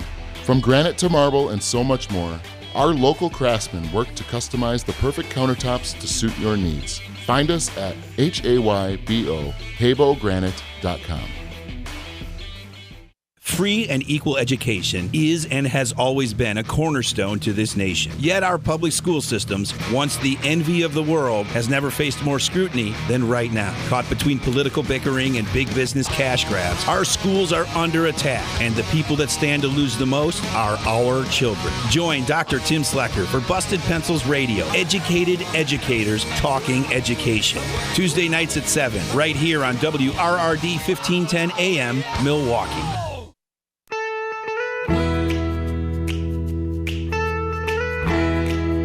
The Devil's Advocates, because it's always 420 somewhere. And we are back from the 420 break. Thank you so much for listening to the Devil's Advocates radio show, streaming on YouTube, Facebook, and on Twitter, and of course on the phones. It's toll free. You can call us at 844-967-2789.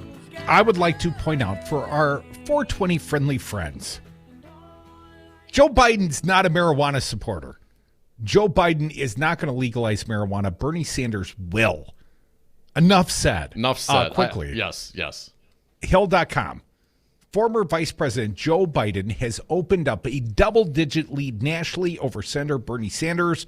Now, this about a 500 survey, about 600, 568, I believe, in the race for the Democratic presidential nomination, according to a new Reuters Ipsos survey. It found that Biden is at 45% support ahead of Bernie Sanders, who garnered 32% support. Now, when they did this polling, Elizabeth Warren was still in the race.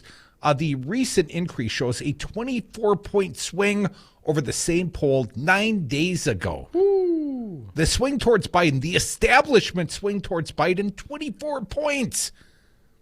Sanders had 9 days ago an 11-point lead in the very same poll. So this is a race of momentum. Right now, all the juice is in Joe's column, right? He's got all the Joe-mentum until he has to debate again.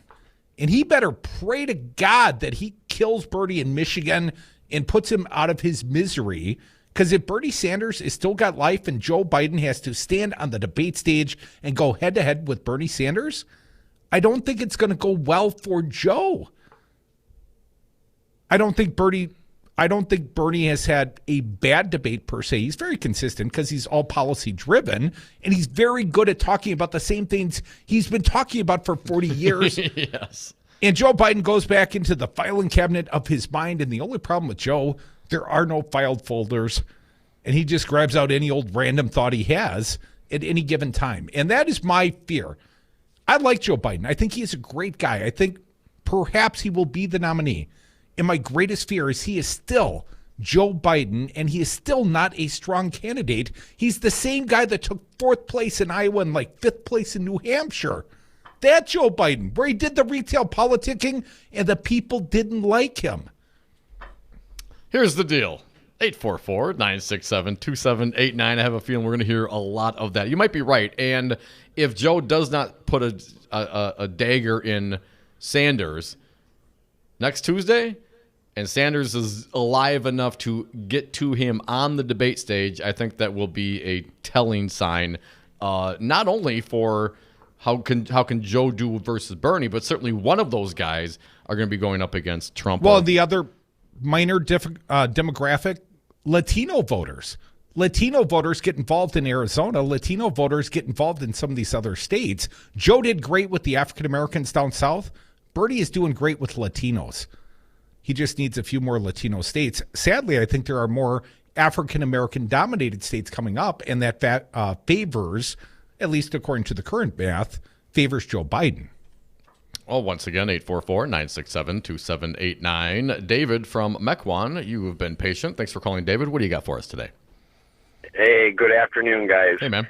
I think Bernie Sanders, he's got to show, if he really wants to win it, he's got to show that he has the killer instinct. And I don't see that Bernie Sanders has that. And the reason why I say that, guys, is because he could easily bash Biden. He should have been bashing Biden for a while now. But he has not taken that opportunity. Well, I mean, but bash him how, David? I mean, we just heard some sound from Bernie Sanders yesterday specifying Joe's got his votes, his voting record. I've got my voting record. Joe did this on trade. Right. Joe did this on war. Joe did this on this. I mean, Bernie Sanders has been going after Biden specifically on several issues as recently as yesterday. What Sanders did specifically say was he hopes that he and his supporters, that's how I took it, will keep it on the issues and stay away from, some of the Trumpster kind of things, David. What do you think he should go after him about, David? Go after Hunter Biden? I mean, should he be dragging Ukraine stuff in? What do you think he should be dragging in? Some tinfoil on his knuckles, man? So, no, he should have been bashing him a lot sooner. And he waited too long, and I think what consequently is going to happen is it's going to end up failing because he didn't really, when he had the opportunity to pick on him on the debate stage, he chose not to. And Elizabeth Warren, there's no way Elizabeth Warren is ever going to entertain the thought of giving Bernie Sanders. Those two do not like each other, and she certainly does not like him at all. They're old friends. She thinks No, she called him a misogynist. And the fact Dave, you're just wrong. Yeah, she did. I've been wrong before, but you are often wrong like today. 844-967-2789. Don from Milwaukee, you're next. Welcome, sir. Okay, I did. Yeah, hi, guys. Hey, Don. I almost fell asleep. Yeah, I was just falling asleep here. Sorry. Yeah, that's what David from Mequon will do to you, man. No. While I was waiting, we had quite a few callers today. Everyone wants to talk to you guys. But anyhow, you don't mind if I change topic a little bit, do you? No, sir. Not if you get to it, buddy. Okay, I'd like to speak about this Ron Johnson, our senator here from Wisconsin. Yes. He wants to investigate Hunter Biden. Well, there was a story a while back about this U.S. The Secretary Rick Perry.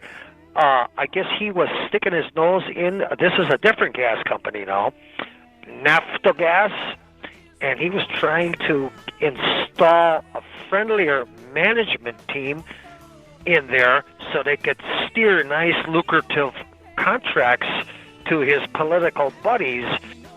Don, I'm going to cut you off because we've actually specifically questioned Ron Johnson about Rick Perry. Did he give a list? Did he give a list with his own donor's name on it to the Ukrainian president Zelensky at the inauguration? Did he direct him? And Ron Johnson acted like it was a good thing, like a fair and generous thing. We, Rick Perry's donor, because they didn't apparently have the money to subsidize their natural gas deal without Rick Perry's donor friend. So it was all a good thing. He answered that question. I'm just not liking the answer. Come back with us, more Devils. If politics is boring, you're doing it wrong. Check out more at domandcroot.com. This was treason. I'm going to talk to you. This is Ben Wickler, chair of the Democratic Party of Wisconsin. When Donald Trump ran for president, he promised that Mexico would pay for the wall. But now we know who he really wants to pay for it. Wisconsin. Donald Trump is diverting money from federal contracts to Oshkosh Corporation to build up-armored Humvees and repair Humvees that were damaged in his wars overseas. He's diverting millions of dollars from Oshkosh Corp to build the wall. That means that Wisconsin families that rely on their paychecks from Oshkosh Corp are endangered, and it harms our military readiness. This isn't the first time he's diverted funds. He transferred $8 million away from training for military personnel in Wisconsin to pay for the wall last year. It's a broken promise. It's bad for Wisconsin. It's bad for our national defense. This is what we get from Donald Trump time and again. Next time, when he's out on the trail making promises about who's going to pay for what, don't believe him. Wisconsinites end up paying the bill. You are listening to WRRD Waukesha and W269DL Milwaukee, always streaming at talk1017fm.com. Elections create conversations. Taking the conversation to the ballot box is how we create a stronger future. Hi, I'm Demetri McClain, a member of Teamsters Local 200, and Milwaukee is my hometown. And just like Waukesha, Oconomowoc, or Madison, The middle class is the backbone of my hometown. The conversation to restore and strengthen it begins with us. Your vote matters. To register and find out what's on your ballot, go to myvote.wi.gov. Gingras, Thompson, and Wachs, the attorneys with more power, more fight, and the most heart, are here to serve you, Milwaukee. From personal injury to civil rights cases, we are determined to combat dishonesty and injustice. And our team brings the fight with integrity, passion, and dedication that never quits. Together, we right the wrong, and we are ready for battle. There are law firms, and then there is Gingras, Thompson, and Wachs. Find us online at gtwlawyers.com. Oh, yeah. What you say? You say Nasala Kombucha. It'll put some glide in your stride and some pep in your step. Nasala Kombucha. Yeah. Nasala Kombucha makes your body happy. Nasala Kombucha. Find them on Facebook, Instagram, and nasala.com. Tune in to Wisconsin's Political Talk on Talk 101.7 FM. Weekdays, you can hear the Santita Jackson Show from 6 to 8 a.m. Next, it's the Earl Ingram Show from 8 to 11. From 11 till 2, the Tom Hartman Program. At 2 o'clock, it's Matt Flynn Direct. From 3 to 6, the Devil's Advocates. At 6, it's Busted Pencils, Brandy Grayson, and Maggie Daun. And at 7, it's Democracy Now! Wisconsin's Political Talk. Listen online at talk1017fm.com.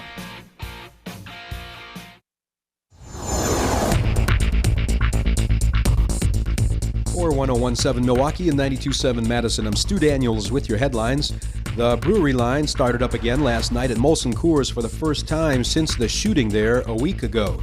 The company held a media briefing today with reporters. At the meeting, company officials addressed rumors of racial discrimination at the brewery.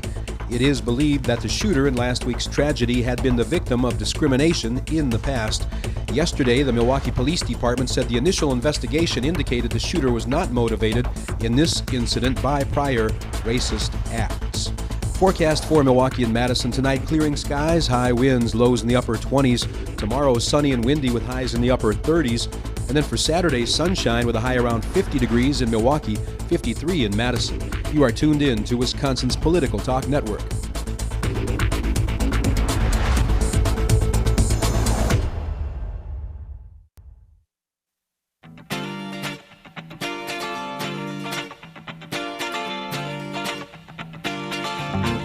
The Devil's Advocates.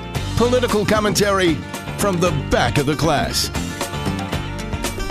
Welcome back to the Devil's Advocates radio show. Enjoying your fine commentary when you call us on the phones, 844-967-2789.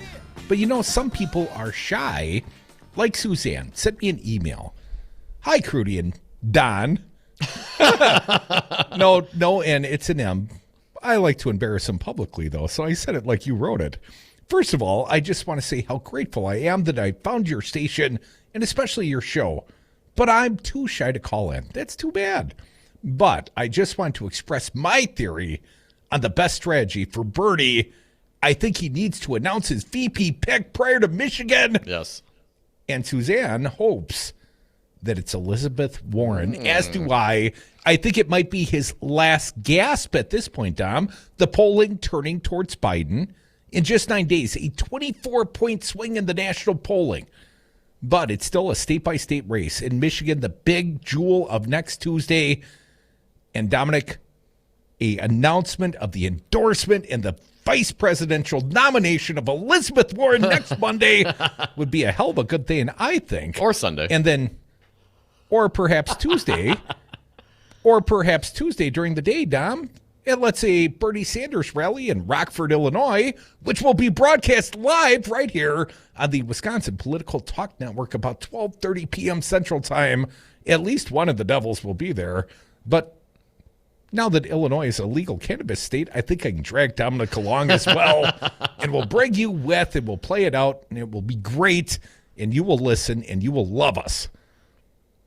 Except the Biden supporters. When Biden comes to town, we'll do the Biden rallies as well. We've already done a Joe Biden rally. We've done a couple of events that Joe Biden appeared at, specifically the Teamsters in Cedar Rapids, Iowa, And we did Joe Biden when he came to town. That's been a couple years. But when he came and campaigned for Tony Evers, we did Joe Biden live. Yeah. So Joe will get his due when Joe comes to town. Lots of people embrace different, Democratic candidates. There were more than the Republicans last time. And remember, we mocked the Republicans then.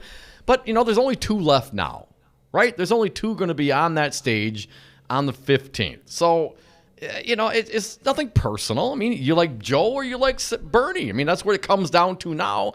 If you're a Warren supporter or Buttigieg or Klobuchar, Tulsi Gabbard, whatever, now it's down to 2. And this is what primaries are all about. No one has to get too salty about it. It's just, unfortunately, we've been waiting for the winnowing down to the 2. And I'd really like to see head-to-head debates between Bernie and Biden. And I wished it would have been the last 2 or 3 debates, and then America voted. But unfortunately, we had a cluttered debate stage continuously. A guy earlier said, why didn't Bernie go after Biden? Well, you'd have to jump over about 6 also rants to get his crack at Biden, because everybody wanted a piece of Biden until they wanted a piece of Buttigieg, until they wanted a piece of Bloomberg, until they wanted a piece of Bernie. And now it's back to wanting a piece of Biden. So Bernie will get a shot, but it won't be until March 15th. That'll be a Sunday night. That will be a CNN debate. It will broadcast live right here on the Wisconsin Political Talk Network. But the problem with the Sunday night debate will not be watched, not as much as a weeknight debate would be. And it's too late to affect the outcome in Michigan. I agree with Suzanne via email. Bernie needs a big boost. He needs a surrogate boost. He needs a big endorsement. He needs Elizabeth Warren, or it might be all over but the progressive crying. Those won't be billionaire tears in Elizabeth Warren's coffee cup. They'll be mine. 844-967-2789. I do agree. It's getting to that point. Tony from Milwaukee, you are next. Thank you for calling. What do you got for us today? So I kind of agree with the previous gentleman that said that Bernie needs to really ramp up, like going after Biden, and so much so that bring up his policies. And so say that he's been consistent for the last 40 years. He never needed to change who he was to get elected like Biden did. And also bring up how, policy-wise, he's been wrong just about everything. There hasn't been a war that he has not supported. There hasn't been a bad NAFTA or Shafter deal that he didn't support. As the student loan issue, the bank consumer finances issue that he didn't support, all the array of things that he did not support that would change. And it also bring up that when he said in that smoke-filled room that to those millionaires, nothing's going to fundamentally change for you. And this is what he needs to hammer home. So, again, he is no different than Donald Trump on policy. Now, I'm just talking about specifically policy. I'm not talking about anything else. He's going to do exactly the same thing. The drone strikes, the military-industrial complex, the big pharmaceutical companies, all back Biden. So this is who he has behind him.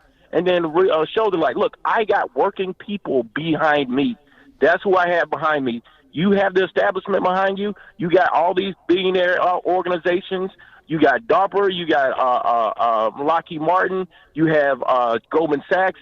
Everybody backing you because they know nothing's going to fundamentally change for them, and they don't want me because they know they're going to be directly affected by my policy to give the money back to the power of the people and not more power to the corporations. Tony, let me throw one little insertion. I don't think Joe Biden will throw kids into cages. That's one small distinction with the current administration I would draw. Tony, above and beyond that, right now, Joe Biden probably has the inside track to the nomination primarily because of Southern African-American voters. People like the ones that turned out, vast numbers of African-Americans turned out in South Carolina. But think about it. When it comes general election time, that won't matter a hill of beans. Joe Biden's not going to win South Carolina. Joe Biden's not going to win Arkansas. Joe Biden's not going to win most of the southern states that propelled him on Super Tuesday. Now, Joe had success in Minnesota. More impressed by that. Joe had success in Massachusetts. I was impressed by that. But do you think that African Americans down south should have this outsized weight in determination? I mean, first of Hillary Clinton in 2016. Before that, it was in some small part, helped Barack Obama win the nomination in 2008, and now it's going to help Joe Biden potentially win the nomination in 2020. Tony, do you think down south African Americans that live in Republican states should have such weight in determination of the nominee? I think they need to be more educated, and this is not a knock. And I know when I say this is not a knock, I'm black as well, but they need to be more educated about the policy, not who's lingering on to. They think of, hey, just an extension of President Obama. It is not. It is not an extension of President Obama. And then again, it's not like you guys did. We actually did so much better with President Obama again. He did the exact same thing that Bush 2 did. He ramped up the drone wars more than he did. And again, I'm just hammering home on policy that they need to educate themselves on. He went after whistleblowers. He extended the Bush tax cuts. I mean, I can go on an array of different things, the NDAA, the Patriot Act extension, all of these different things that he did that directly affect people and people of color. And so if they knew more about policy-wise what affected them during the Obama administration and what's going to continue to affect them, because, again, nothing's going to change for them. But I do agree with you, it should not be weighed that heavily because, again, those are states that's not going to be theirs in the first place. So it really doesn't make sense. Go ahead. Now, Tony, it's really about the upper Midwest. And I had seen, exactly. I believe it was Paul Maslin, a pollster who has Wisconsin roots. But Paul Maslin, I believe, was quoted in Politico. And he effectively said Joe Biden is winning 3-1 black votes to Bernie Sanders. And therefore, he's got the inside track because there are still enough southern states. And Paul Maslin, threw in Michigan that has a 25% African-American population. But I don't see Michigan and South Carolina as being analogous, and I don't see blacks in Michigan as being analogous to deep South blacks. And so, Tony, I'm not trying to speak to your life experience, but I think it's a different experience up here in the upper Midwest. I think there's a lot more African Americans that are involved in manufacturing, in labor, in unionized households. Exactly. Do you think that will show a different breakdown? Do you think that Biden's still going to win blacks 3-1 in Michigan on Tuesday? Because if that's the case, it probably is all over, Tony. Well, I hope not. And this is why Bernie needs to, when he goes there to do his rally, he needs to hammer home, do ads up and down the radio, up and down the TV, to hammer home how he did not vote for the Pacific trade agreement. And he didn't vote for NAFTA. And all those jobs that were sent over to a thriving Michigan, a thriving Detroit. I didn't send your factories overseas, but the guy next to me will continue to do that and send your jobs overseas. The reason Detroit's in the situation that it's in now, and as Cleveland as well, don't forget about Cleveland, because of manufacturing. And so I think that is a little bit different than the South because they're not, they don't have much manufacturing going on in the South. That's just how the South is. They do more agriculture.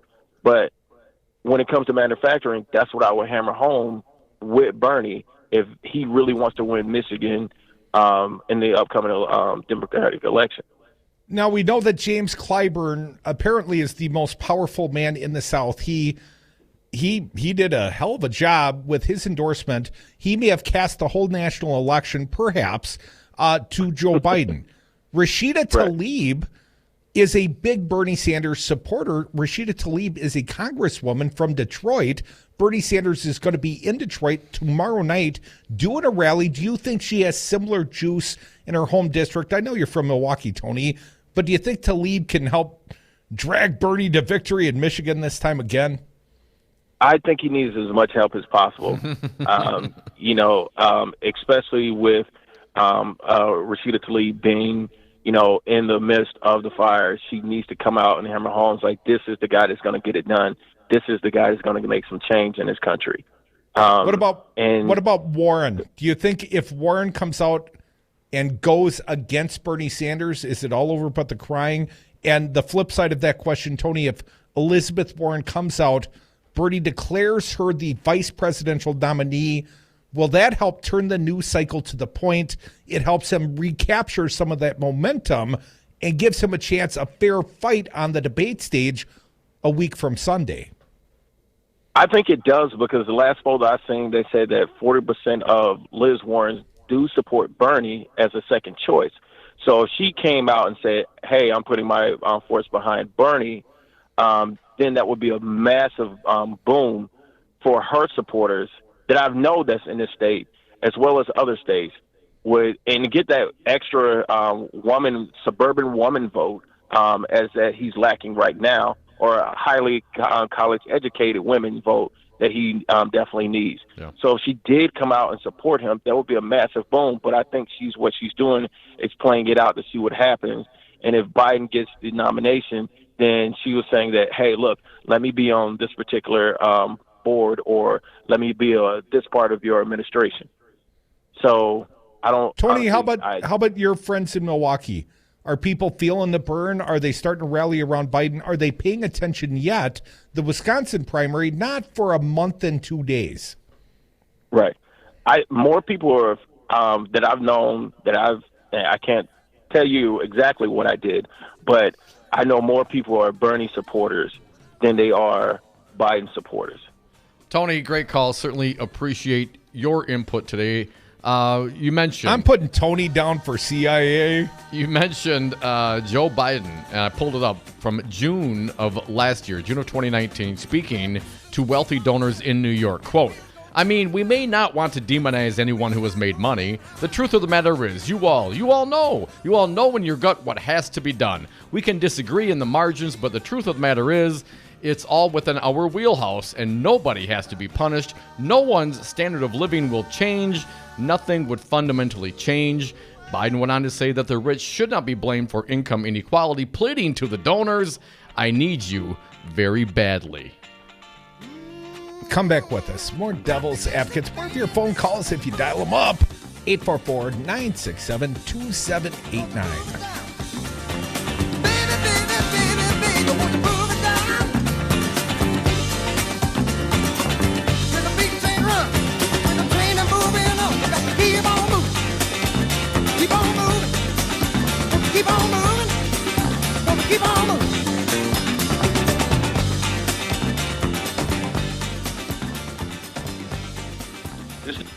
It's no big deal.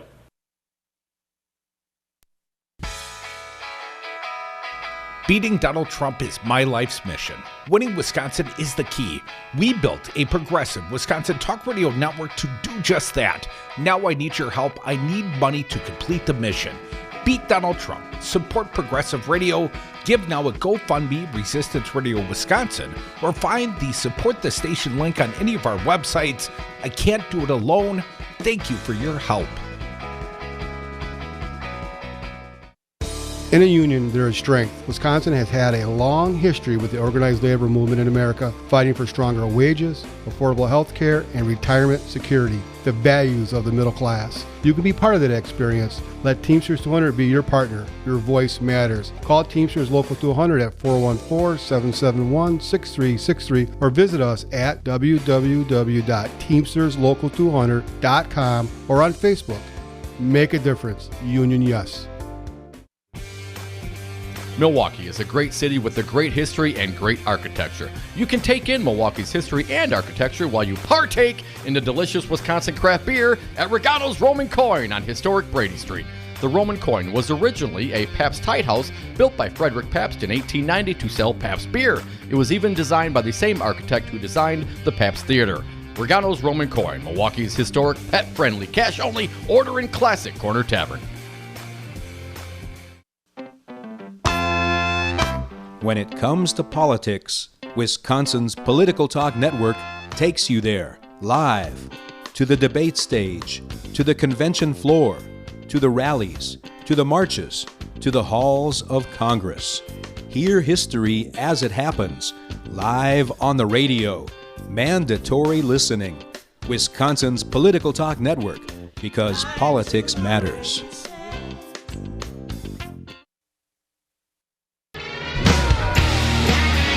Occupy didn't start on Wall Street, it started on our street. Dom and Krutz, the Devil's Advocates. And we are back. Thank you for listening to the Devil's Advocates radio show. Phone lines are open 844-967-2789. Crudy, got a little breaking news from the Washington Post. Want to throw this one out there. A federal judge in D.C. sharply criticized Attorney General William Barr on Thursday for a lack of candor, questioning the truthfulness of the nation's top law enforcement official in his handling of the report by Special Counsel Robert Mueller. The U.S. District Court Judge Reggie Walton, overseeing a lawsuit brought by Epic, a watchdog group, and BuzzFeed News, says he saw serious discrepancies between Barr's public statements last year about Mueller's findings and the public partially redacted version of that report. Because of those discrepancies, Walton ruled the judge would review by himself an unredacted version of the Mueller report to see if the Justice Department's redactions were appropriate. Here's a quote from the judge.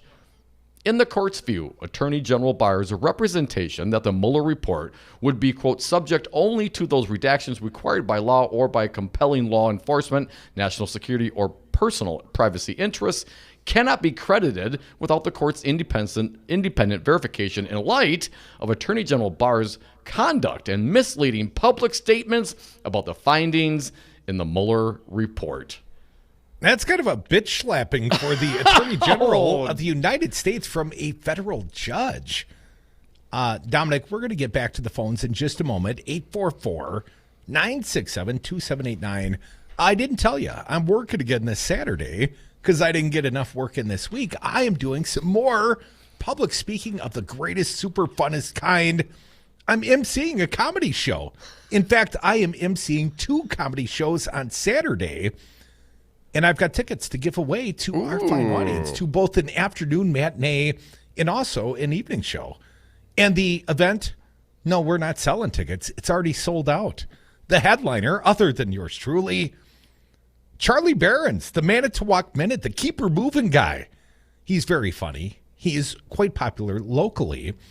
So if you would like some tickets to see Charlie Barron's, the Manitowoc Minute guy, emceed by yours truly, there are some other undercard comedians. But if you've got some time and you want to get to Waterloo and see some fine comedy on Saturday, afternoon show or evening show, we're going to have a contest. I haven't decided the full parameters, but we're going to give some tickets away. One other thought. You talked about Joe Biden and the donors. The billionaire class, Joe Biden's true friends. Quick thought. We've got our own friends, Dom, and many of them have been very generous of late, and they have contributed to a GoFundMe campaign that has been started in my name. I knew about it. I agreed to it, mostly because running radio stations is damn expensive. And I got to tell all the audience that have heard me say this of late, lots of optimistic and good things happening behind the scenes here at this radio station. We launched a new product. Santita Jackson, she is a damn good host in the morning, 6 to 8 a.m. We got lots of other big events, such as Super Tuesday coverage from Minneapolis. We got a Bernie Sanders rally next Tuesday. We made that big announcement today. We've got the presidential debate next Sunday. We'll be playing that out live right here on the Wisconsin Political Talk Network. And, good things happening. And most importantly, I would say for the durability of this fine radio station product, etc., we're getting new sponsor calls. And these are people, local business people primarily, both Milwaukee and Madison, that care about the outcomes and want to be a part of what it is we're trying to accomplish here. And I've got to point out, I've got a habit of stepping on the toes of, let's just say, the establishment. But the establishment, they get all the money, seemingly. And I would say the only way this radio station, in the very shortest of run, perhaps not forever, but in the very shortest of run, as we get stronger in Milwaukee with this brand new FM signal, we got to do it Bernie Sanders style. We got to do it grassroots style, $27 at a time.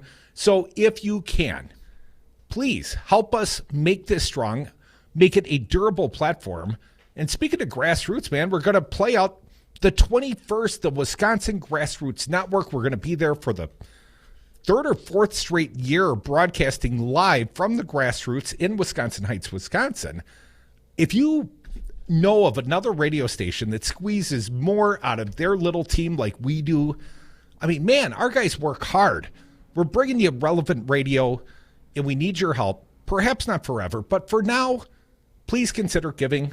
Find us at GoFundMe, Resistance Radio Wisconsin, and I guarantee that money will be used making great radio just like it has been for the last couple of months here, and it won't be forever, as said. But we'll make great radio. Ads every commercial break for Joe Biden. Great radio forever. That's With what or we without do. Bloomberg money. Right. Let's get back to the phones, Dom. 844-967-2789. Love it when our audience joins us. Diane from Madison, you are next. Thanks for calling, Diane. What do you got for us? Hey, Diane. Thanks for taking my call. It's always good to talk to you guys. Likewise. And, you were talking about Biden getting a lot of calls or getting a lot of votes from older people, usually older black people for sure. But I just read this Intercept article again where it said that 60% of retirees depend on Social Security for 2/3 of their monthly income, and 30% of retirees depend on Social Security for 90% of their income. And Joe Biden has tried to cut Social Security 3 times, and he's been talking about it for like 4 decades, I think. And that would be such a devastation and would hurt so many people that if they really got that in their heads, that he's going to try to cut it, he's been trying to cut it, that would really damage a lot of retirees.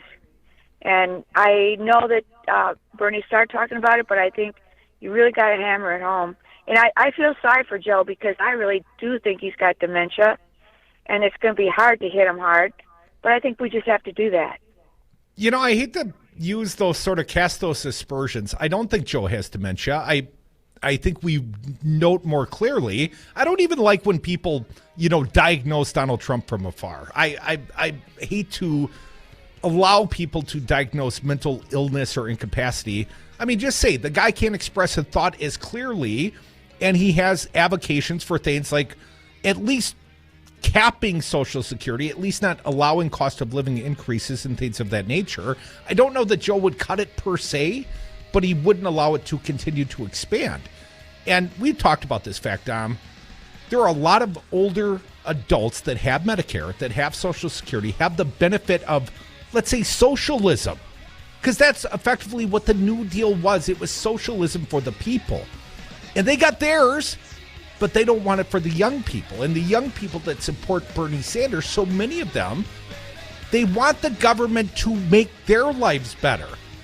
Help them pay for an education. Help them not be in debt to student loans forever. And most importantly, have the assurance that, if you get fired from your job, you still got health care coverage. If you got a crappy boss like me, you can still quit and have health care coverage. Hey, what? Those are all good things. But they sound socialist in the ad council. Literally, the Chamber of Commerce villainized the word socialism. It doesn't mean what Gary thinks it means. Don't be afraid. Come back with us. More Devil's Advocates. The Happy Hour starts right now. I'm an extremely stable. Hi, this is Mark Nice, a retiree of Teamsters Local 200, and I want to remind you that your vote matters. The 40-hour work week, overtime pay, and benefits all started with your vote. Your vote matters. Right now, there's legislation sitting in the Senate to save our pensions, and it will not pass unless we elect people who will pass it. Your vote matters. This is how we defeated one of the most anti-labor governors in America. Stay informed, vote locally, vote in every election. Your vote matters.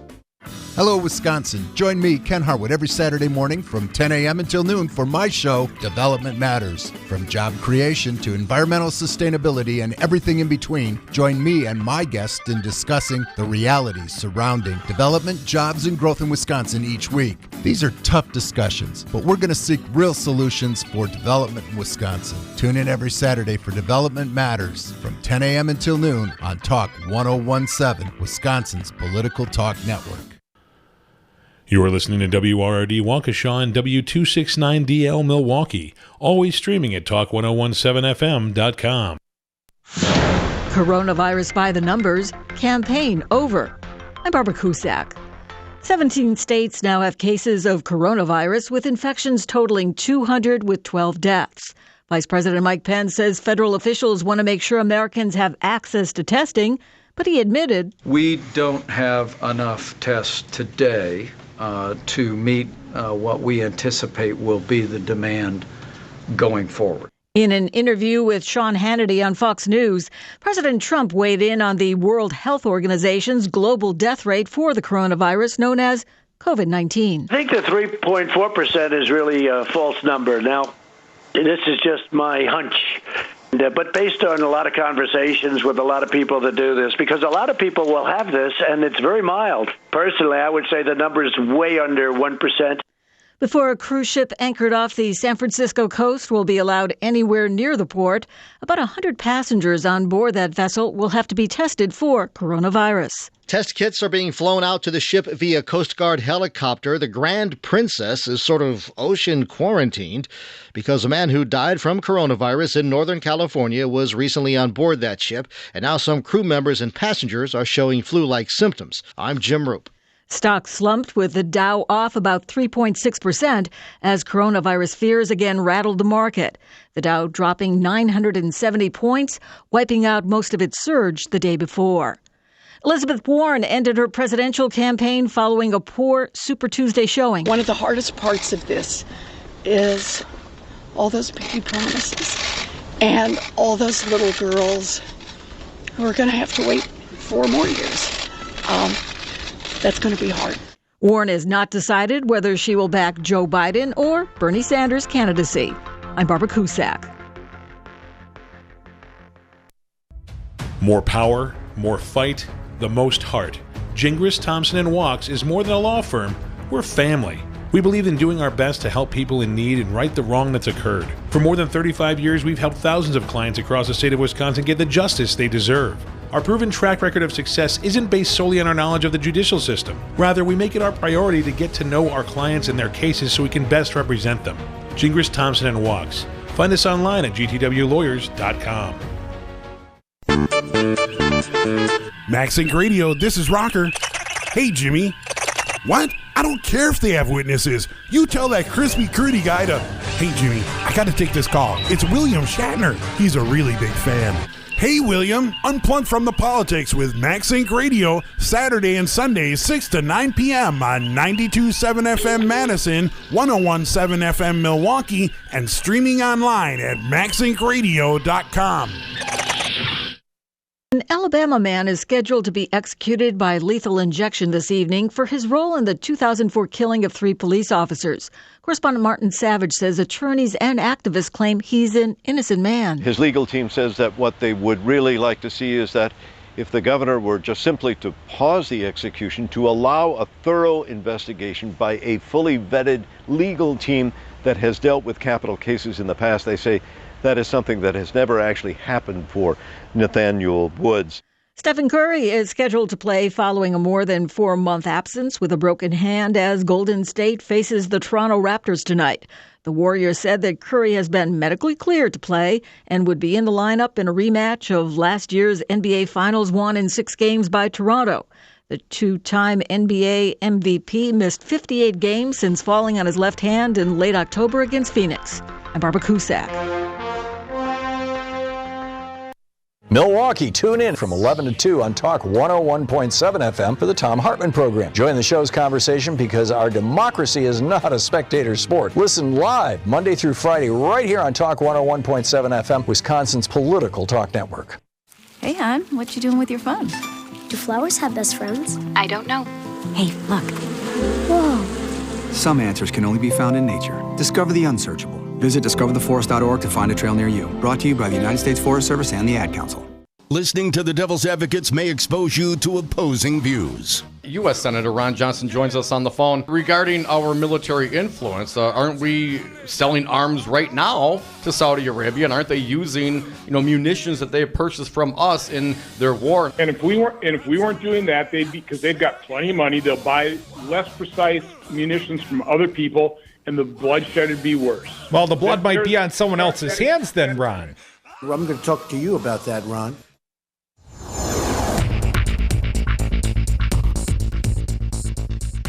for 1017 Milwaukee and 92.7 Madison, I'm Stu Daniels with your headlines.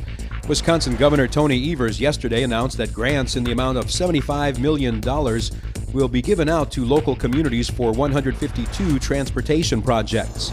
66 of the state's 72 counties will get a portion of the funding.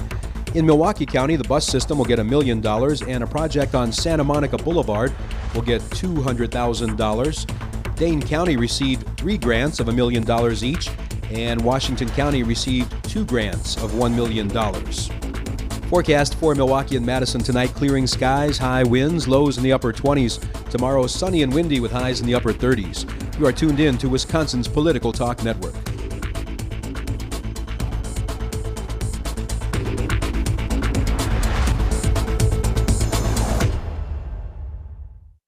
Warning, you are about to listen to the greatest radio show ever. And due to contractual obligations and to shield our airwaves' corporate licensees from any semblance of liability, responsibility, and gullibility, we must tell you the views represented on this show are not necessarily those of this station or its management. This radio show contains differing points of view on current political topics, and due to the nature of its contents, it should be heard by everyone. Thank you for listening. 3, 2, 1. Now live from the heart of liberal Wisconsin, where the political party is just beginning, welcome to the Devil's Advocate Show. Best friends proving it's never personal, only politics. Please allow me to introduce myself. Now here are your hosts, Dom and Crute. Welcome back to the Devil's Advocates Radio Show. We are sliding into the 5 o'clock happy hour. That makes Dom very happy. He's laughing in my face, apparently. What'd I do? Oh, Brian just sent a picture. Brian, can you explain it, please? This like a pie chart, Brian. Explain it. No, I have to give this credit to Keith Gosted. It is a picture of, the picture of Sanders going, once again, I'm asking you for this. That picture of him in the coat. It has a picture of Biden behind him when Biden was smelling that girl's hair. And it just says, it's just you and me now. It's just us now. It's just us now. I've also got the picture, and it's funny, but plays better visually than on the radio, I suspect. Well, maybe we'll have to post it then. One last note. Once again, the GoFundMe page, Resistance Radio Wisconsin, and I'm done asking for the day. But someone asked me very recently, and, what do we do for the audience? Well, I got one more announcement to make, Tom. We're doing something for the audience. Some doing things for us. Well, we're doing it all for you. And we got another big announcement. A Party for the People, Bomblastica 2020. We're throwing a party, Dom, to celebrate 1 year on the FM dial in Madison. Wow. In conjunction with our friends at MaxSync Radio. They've got the newest edition in my greasy little palm here on the back of this edition, featuring the Party for the People, Bomblastica. They are celebrating 24 years of Maximum Inc. Music Mag, 9 years as Max Inc. Radio. And if you haven't tuned in on the weekends, we unplug from politics 6 to 9 p.m., and we play local rock and roll and other bands, not always rock and roll, but there are going to be 6, count them, 6 live bands featured at this party. It's going to be at Funk's Pub, and that will be the big night. Write it down. People slowing down their cars right now, like, write it down, give me the date. April 17th, that's a Friday night, so you can come. Free admission. A Party for the People with Dana Perry, Kelsey Miles, the Civil Engineers, Magic Conch, Mars Hall, and Friends of Danger. And also, free beer until 6 p.m. Is that starting a band? At 6 p.m. Is that a band or actually free beer? No, free beer for the people. A Party for the People, no admission, free beer, great rock and roll, MaxSync Radio, Talk 92.7 FM. Don't say we don't do anything for you. And, Dom, one more thing. We're going to broadcast that rock and roll party right here on the radio, just in case you can't make it down. You can listen. It's going to be a big show, a big night, a big party. But I would encourage you, come down for the free beer, if nothing else. It's a great and the good idea. company. Yeah. Thank you, Rocker. Always a pleasure, man. Listen to those guys. They're awesome. 844-967-2789. Phone callers have been patient. Let's get back to them. It's a big day in the news. As mentioned, Elizabeth Warren has dropped out of the race. She has not issued an endorsement, but hopefully, maybe she'll do it to Bernie before Michigan. We'll see. Randy from Cedarburg, you're next. Thanks for calling, Randy. What do you got for us? Hey, Randy. What's up, man? How's it going, man? Doing better than I should. But I got a question for you guys. I think one of you guys made a statement about, because I'm not a Bernie supporter. I'm not a Biden supporter. Cause I think all of the people they had running in the party were garbage, to be honest with you. You know what I'm saying? And, Does that leave you with Trump, Randy? Who do you like then? Oh, man, it's just, I talked to my daughter, 22 years old, and college student. You know, she told me she don't care who she's voting for, as long as it's not Trump. Yeah. You know what I'm saying? So, just be honest. And two, I took offense to you, Trudy, because you said something about the voters in South Carolina about why, they're not going to win down there and come November. But to me, I was offended by that, because that's like, I live in Cedarburg, and I'm a Democrat. I know a Democrat ain't got a damn... Uh-oh, what happened to Randy's phone line? Oh, there he is. Say that again, Randy, about being a Dem in Cedarburg. Said earlier about the Democrats down there in South Carolina. Yes. That they're not going to win in November. That's like saying, I live in Cedarburg. I'm a Democrat. I know whoever I vote for, a Democrat, is not going to win, period. But I'm going to still keep going and vote no matter what. So I was offended by that statement you made earlier about, you like Sanders. I think he's reminds me of that guy, the consumer guy who who's selling stuff wherever. I just don't. The Democratic Party to me is right now, and I'm gonna tell you right now, and you may not know this, man.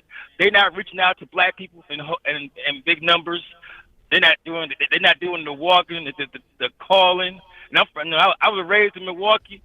You know what I'm saying? And I get more calls from Republicans. I live in a Republican area. The Democratic Party is not even calling their own people in Milwaukee. You know what I'm saying? Who you should be calling, who you should be advertising with. And I tell everybody right now, April 7th, that Supreme Court justice, they should be advertising right now, getting the word out right now on your network that, hey, April 7th, get out there and vote. I don't hear no announcements. I don't hear nothing from your station.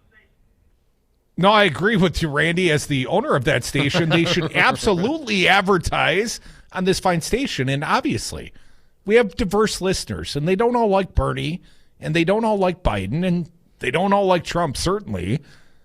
But they care about the politics, and they're paying attention, and you can find them all. I would say about 99.9% of our listeners, they're going to vote for someone on April 7th.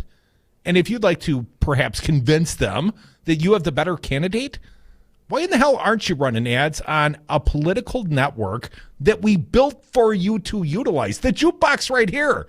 Plug a couple quarters in it and listen to it play the music of your message to 2.5 million eligible voters in the great state of Wisconsin. Just saying. Thank you for the call, Randy. Great point. Let me address this briefly.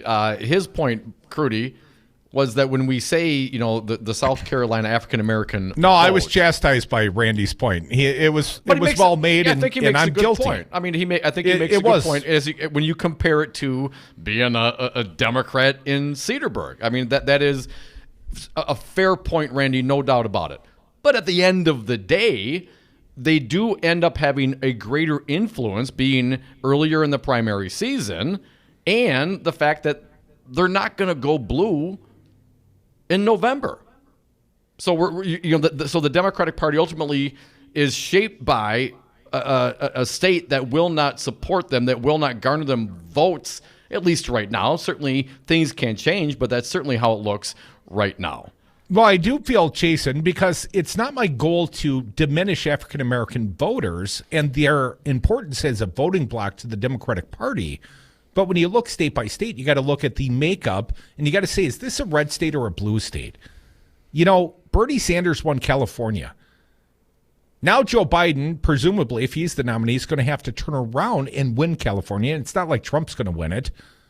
But you'd like to think states like California that are representative of about 20%, well, maybe 15% of the entire nation's population, have lots of young Latinos, have lots of diverse populations, including Pacific Islanders, that they might just be more reflective of the nation as a whole than, let's say, South Carolina.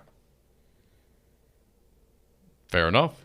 I mean, any electorate that's dominated, I guess I shouldn't say that, because how many Iowa was dominated by white folks. So Right. shame on me. Shame on me. I'll just keep my mouth shut. Dom, you do all the talking. Randy, appreciate it. You did a hell of a thing that it's very hard for people to do, and that's get Crudy to keep his mouth shut. Please call anytime. 844-967-2789. Let's get back to it. Robert from Stalis, you are next. Thanks for calling, Robert. What do you got for us?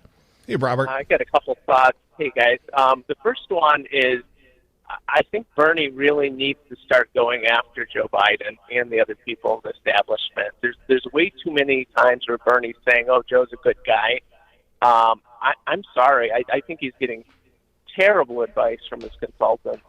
I don't think saying Joe's a nice guy and is going to bring people over. The establishment are bashing him. I mean, back in April, you have Neera Tanden, Terry McAuliffe, Nancy Pelosi, Chuck Schumer, and Mayor Pete sitting at a dinner with a mega donor talking about how they're going to stop Bernie. I just do not understand how he thinks going through the campaign saying Joe's a nice guy, not going after the establishment, not going after not just Biden's record, but Obama's record, Clinton's record. I mean, he's running against the establishment. If he wants to really win this thing, he's got to run against the establishment. Well, Robert, but I mean, maybe you just haven't heard it. I mean, yesterday, he specifically, Crudy and I were coming back from Minneapolis for Super Tuesday. Bernie, we had him on. We heard him speaking specifically, said that, yeah, Joe's a nice guy, but because you also don't want to burn the bridge, man. At the end of the day, it's going to take the entire Democratic Party to beat the Republicans, right? So it's you're going to have to not focus on what so many people are concerned about, legitimately or not, his mental capacity, but certainly his voting record. And he did that line by line by line by line yesterday. I think certainly we're going to see more of that, Robert. Yeah, and then the second thought is this. What the hell's wrong with Elizabeth Warren? Is she a progressive or is she not a progressive? Why is this even a thing she has to think about? I'll give her 24 hours, though. Yeah, I mean, Robert, I'm okay with that, man. I mean, I thought the other candidates were way too quick with their endorsement. I was a little too sweet for their own good. I'm totally fine. I hope she comes around to Sanders, and I hope she does it before the Michigan primary. Here's a statement Bernie Sanders made that none of the other candidates would make from the debate stage recently. Bernie Sanders says he will drop out if Biden gets a plurality going into the Dem convention. If Joe's got the delegate lead when he gets to the convention, Bernie's going to get out of the way. Do you see any other candidate that made that sort of statement of integrity at the last debate? No, let it run its course. They have rules. Let it run its course. Devil's Advocates coming back to the phones, 844-967-2789. It ain't a happy hour without you.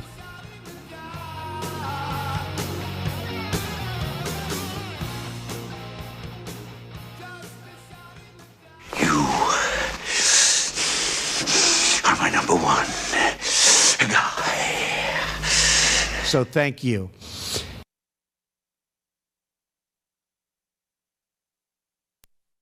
Elections create conversations. Taking the conversation to the ballot box is how we create a stronger future.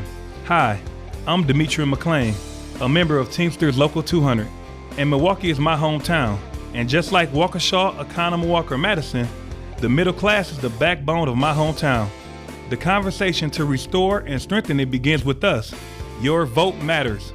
To register and find out what's on your ballot, go to myvote.wi.gov. Tune in to Wisconsin's Political Talk on Talk 101.7 FM. Weekdays, you can hear the Santita Jackson Show from 6 to 8 a.m. Next, it's the Earl Ingram Show from 8 to 11. From 11 till 2, the Tom Hartman Program.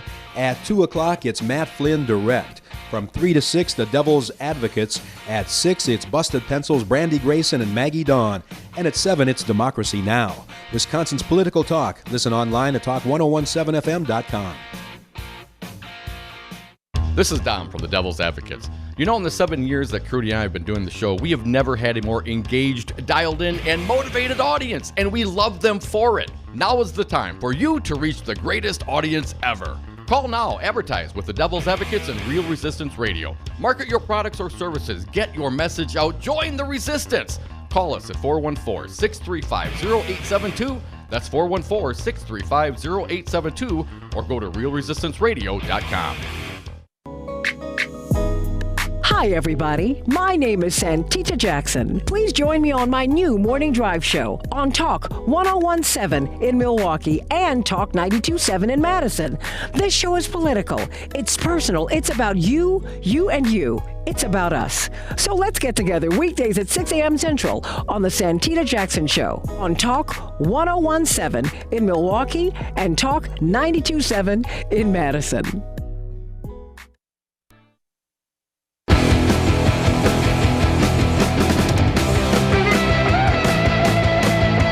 Devil's Advocates.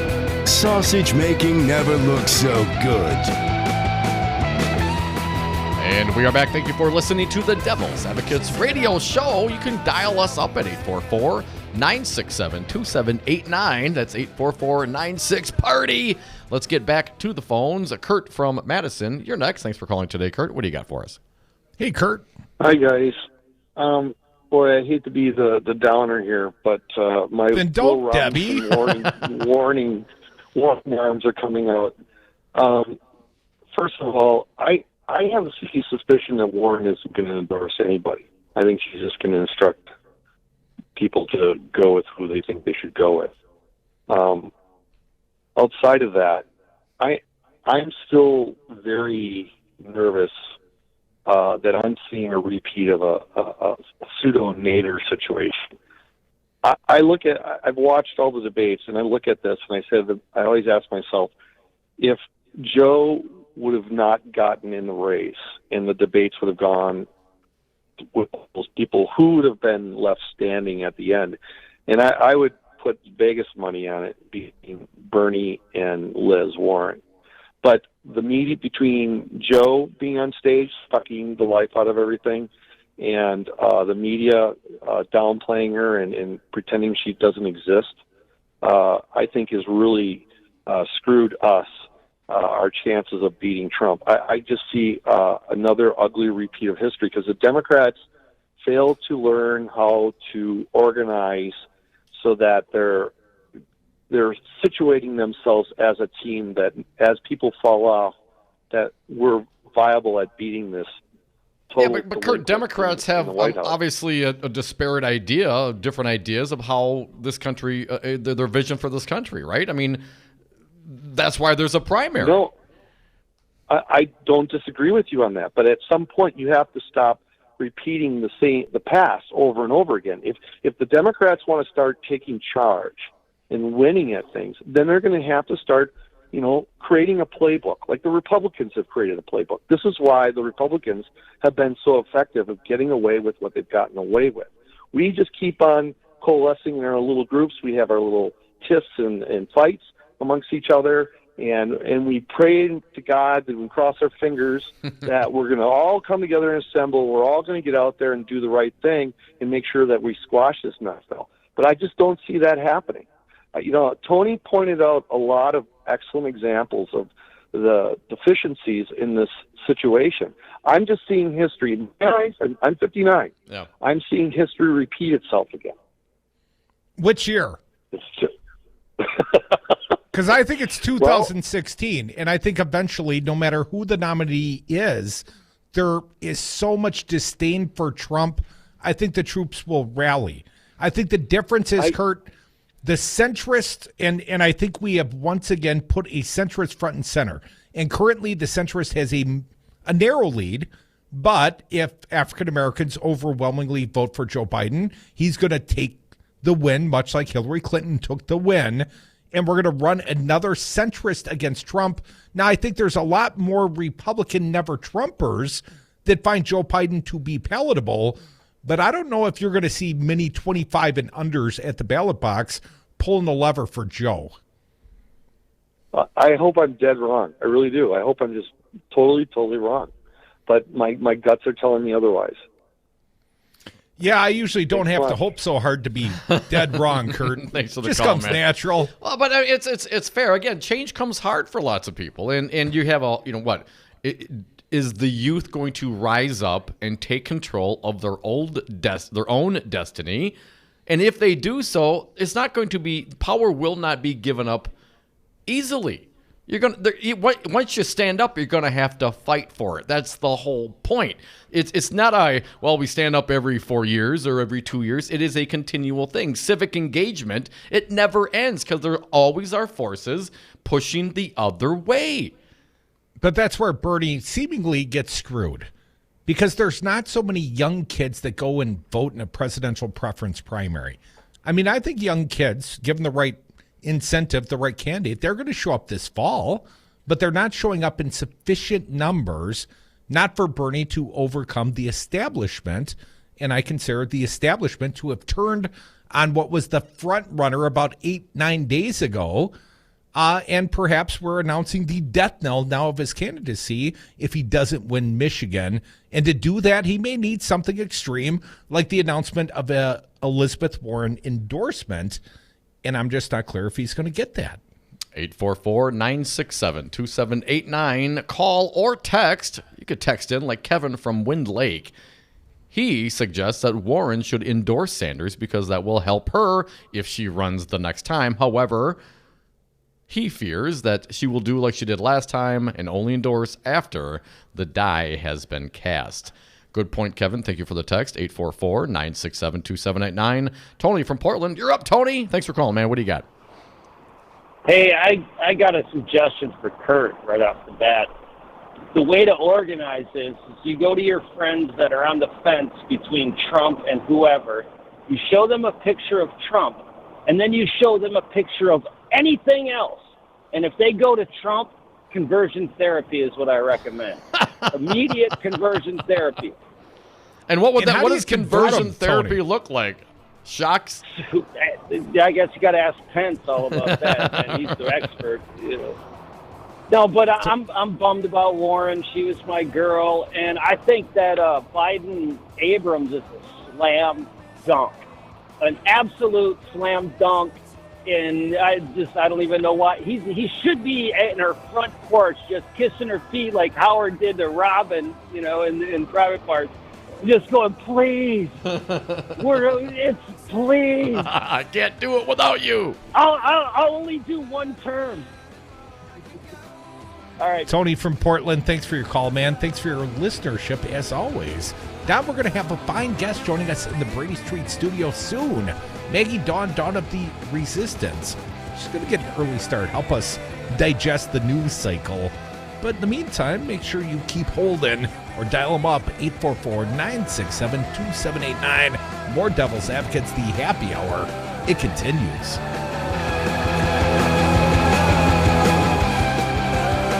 If you missed something on the Devil's Advocates, don't worry. After you get over your shame, you can check out domandcroop.com. Podcasts and interviews updated daily.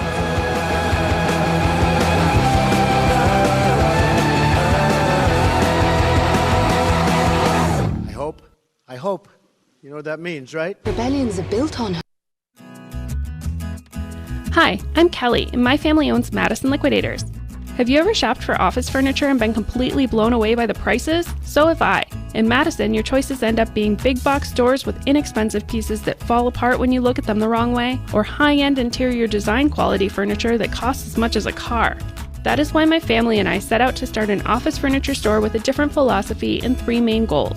Get our clients the quality office furniture they need at the prices they can afford, divert sound office furniture from the landfill, and develop relationships with small businesses within our community and help them grow. At Madison Liquidators, you will not be quoted our most expensive pieces up front and scaled back from there. We will work with you within your budget to allocate funds where it counts. We're interested in getting you the most bang for your buck every time. If you see something you like but it's outside your budget, let us know. We always have ideas to help make it work for you. Call me today and let's get started, or visit our website at madisonliquidators.com. You are listening to WRRD Waukesha and W269DL Milwaukee, always streaming at talk1017fm.com. This is Earl Ingram Jr. inviting you to a celebration of African American heritage, history, and culture. We Are the Drum, presented by Capitol Productions, showing at Milwaukee Marshall High School, 4141 North 64th Street in Milwaukee. Opening night, Saturday, February 29th, with 2 shows at 3 and 7 p.m. Also showing Friday and Saturday, March 6th and 7th at 7 p.m. with a Friday fish fry option at 5 p.m. for $15. And the finale is Sunday, March 8th at 3 p.m. Seats $10 online at Eventbrite and $15 at the door, and only $5 on community night, Thursday, February 27th. Purchase your tickets locally at Torrance's House of Threads, Rise and Grind Cafe, Confectionately Yours at the Sherman Phoenix, Coffee Makes You Black, and Milwaukee Marshall High School. Raise the bar, believe, achieve, receive. We Are the Drum, presented by Capitol Productions.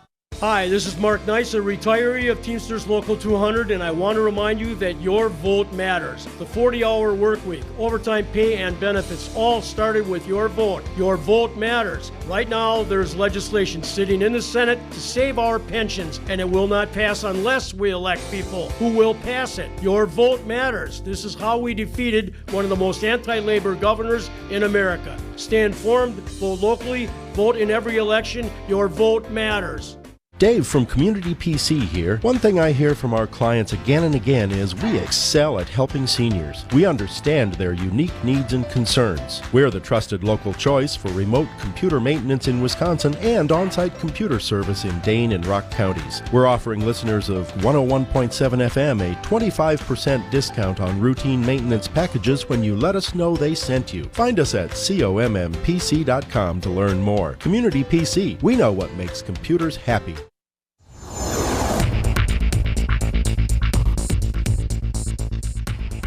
For 101.7 Milwaukee and 92.7 Madison, I'm Stu Daniels with your headlines. Summerfest has announced several acts that will play the BMO Harris Pavilion this summer. Yesterday, it was announced that Steve Miller and Marty Stewart will be there June 26th. Also, Styx will headline that stage on July 1st. Today, 3 more acts were announced. The Goo Goo Dolls on opening night, June 24th. The Bare Naked Ladies on June 30th. And the Psychedelic Furs play the pavilion on closing night of Summerfest, July 5th. And the Bucks beat the Pacers last night, 119-100. They are off tonight, then play a big game in Los Angeles tomorrow night against the Lakers. The Bucks have the best record in the NBA. The Lakers have the second best record. That game tomorrow night will be on national TV. You are tuned in to Wisconsin's Political Talk Network.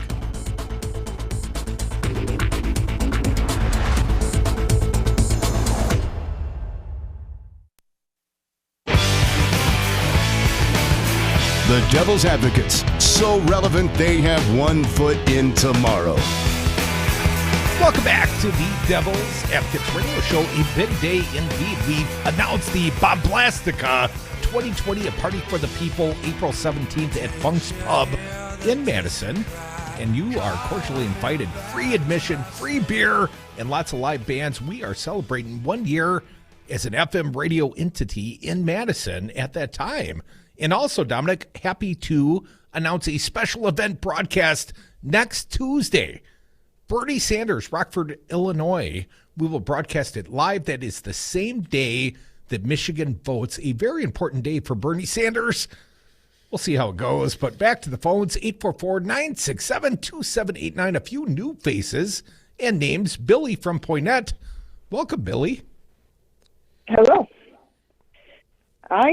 Tony from Portland actually kind of already brought up my idea, but I think that Bernie would be best suited to pick Stacey Abrams for his VP. I love Elizabeth, and I was torn between Bernie and Elizabeth, but I think Stacey Abrams she's a wonderful person. I think she would be a great VP for him.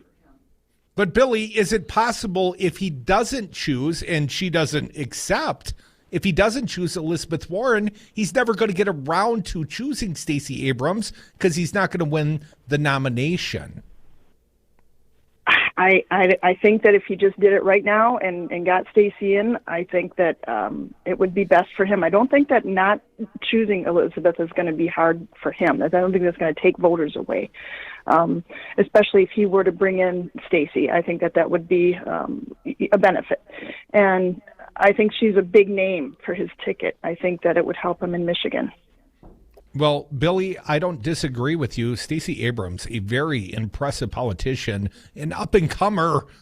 We got plenty of calls here, and we got a guest coming very soon. We want to get to a few more. Steve from Missouri. Show me, Steve, what he got. Yeah, I would probably vote for Bernie if it was any other election. And the reason why I say that is because, if Bernie does become the nominee and becomes the president, Phil Scott, who is a Republican governor of Vermont, will seat a senator before there's another election in 2 years where the people can vote. So that means we'll be losing a Senate seat if Bernie becomes president. And the whole idea is to make the Senate flip. Now, excuse me? Yeah, that's a great point, Steve. Please continue. Yeah, and if Biden becomes our president, we're not losing a Senate seat because Bernie's going to retain his Senate seat. Yeah, but by that thought process, we could have picked Mayor Pete. It still should be the best candidate, and then you pair that candidate hopefully with someone that brings something that candidate lacks to the ticket. And whoever rounds out the ticket best. I understand what you're saying, but this is no ordinary election. No doubt. And yeah, now, Steve, does Missouri vote next Tuesday? Are you going to vote in the primary next Tuesday, Steve? Yes, I am. And you think it's Biden because it's the wrong time for Bernie? Well, I got to say yeah, because let's face it, the man's been in politics for 42 years, and he's ran before, and now all of a sudden he's pushing 80 and he wants to be president. Now, I really don't care as far as the age goes, but like I said, what's important personally to me is that Senate seat, because we need to pass all those bills once the Democratic president gets in there. And, by losing a Senate seat, that might cost getting all those bills that are sitting on Mitch McConnell's desk from going anywhere. Steve, you make a good point about the Senate, less good point about the prior runs for the presidency. Your nearly 80-year-old alternative, Joe Biden, is on his third run for the presidency. Thank you for the call, Steve. We'd like to welcome a fine guest and a good friend live into the Brady Street studios. It's our friend Maggie Daun, Dawn of the Resistance, our attorney in residence. And I suspect, Maggie, it's time for you to gloat a little bit because Crudy's favored candidate got his ass handed to him on Super Tuesday, except in California. Maggie, you got to feel good at my misery and pain. I would never say that. I don't want. No, but you would feel it. That's right. I chose my words carefully there. Listen, whatever helps unseat this president is going to be good for the country, and I think the policies and the values that Bernie articulates, I hope and I commit to being not an if, but a but when. And again, our first step is to get this guy out of the White House and to start to undo some of the terrible harm that he's wrought basically in all of our fundamental institutions in this country, including the Fed. Apparently now Jerome Powell answers to Trump. And, it's stunning to me. We saw the bounce on Wednesday, likely because of the primary vote on Super Tuesday. And yet, which bounce? The market bounce? The market bounce. And yet, don't you think that was reactive to a half-point rate cut? Because the market's way back down again. Right. My point was the rate cut was actually announced Monday. And the markets, there was some rebound on Tuesday, but not as much as you would typically expect from a half-point rate cut, which was unprecedented. We haven't seen a rate cut of that size since 2008. The real bounce that we saw was on Wednesday. And timing is everything in the market. I think if the markets would have been really impressed with the rate cut, you would have seen that come back on Tuesday. The weird thing is that one of the things that I sort of tea leaf read and extrapolate from that was clearly Trump is and will remain agitated about the market slump in response to the coronavirus. I think he likely gave the Fed chair, if not a directive, something gosh darn close to it. And the Fed chair complied, and yet we're still, what did we lose? Another 3.5% today? Yeah, like another 900 plus points. This is not good because the interest rate is at a 1.25%. There's not much more. The 10-year T-bill is lowest it's ever been. Lowest it's ever been, which is terrible, particularly for retirees and older folks in their 401ks because they're in those bond instruments, those more conservative instruments. They are taking a stinking pounding. So one bit of good news, it seems, at least if we are to believe what China is saying, it seems like they have stemmed the spread, that the spread is slowing in China, which is good news. But again, they are faking factories coming back online, though. I did hear that news today. They are faking it. They're turning on the power, but they're not turning on the plants. They're not actually producing the manufactured goods. That's news I had heard earlier on the financial. The old totalitarian state. Just turn the lights on and tell everybody we're up to speed. We're working.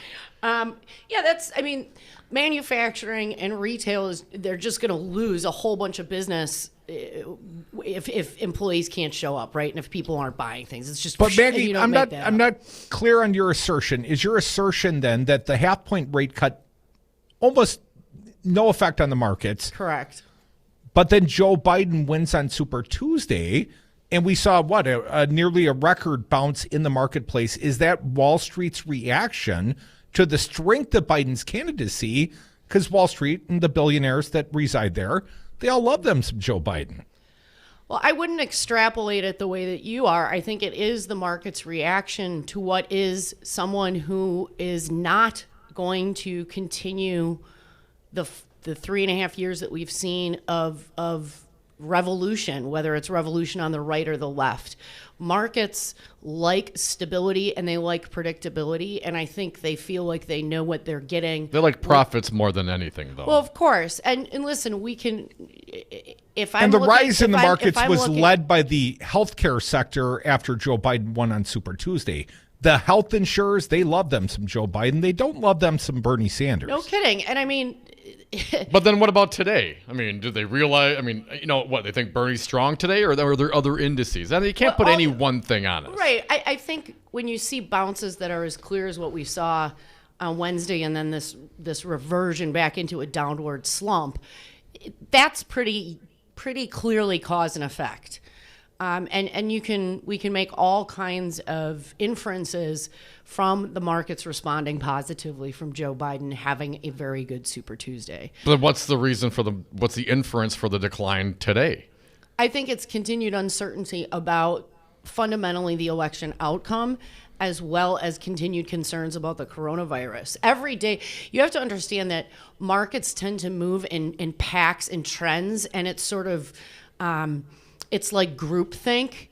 And so when things are downtrending and equities are getting sold, it tends to snowball and build on that. Pre-programmed trades. I mean, it's a whole other world. The algorithms are spitting out what they are. For folks that do some of this sort of anti-market or the traders that use these different trading schematics that look for losses and downturns, they're probably making a killing. Remember, there's always somebody that's probably doing well even when the market is doing badly.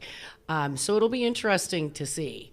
I have my own theory, Maggie. You tell me if you think there's any volition. Not surprising at all. Here's my theory. You know why the markets are crashing? Because Bloomberg got out, and Michael Bloomberg was personally propping up the U.S. economy with his grandiose ad spending, and the markets reacted negatively when he the billionaires cut off the fire hose of money. Well, listen, I wouldn't be surprised if media companies Media stocks are down? Right. That would not surprise me.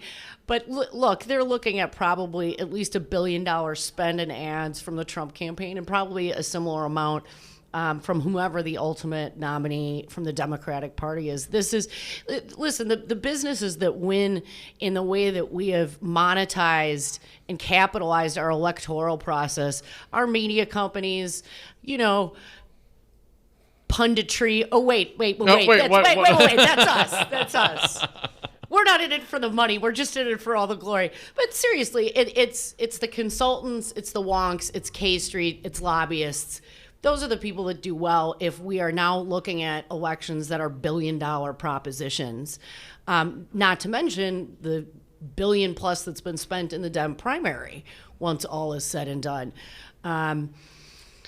So it's been kind of a whirlwind few days. I think, to answer your question, yes, I've always been more of a centrist than a progressive radical. But again, I think with either candidate, wherever we end up, those are good options that will help hopefully turn this country back in the direction that it should be moving. Would you mind if I called you Moderate Maggie? Yes. You radical, Crudy. Yeah.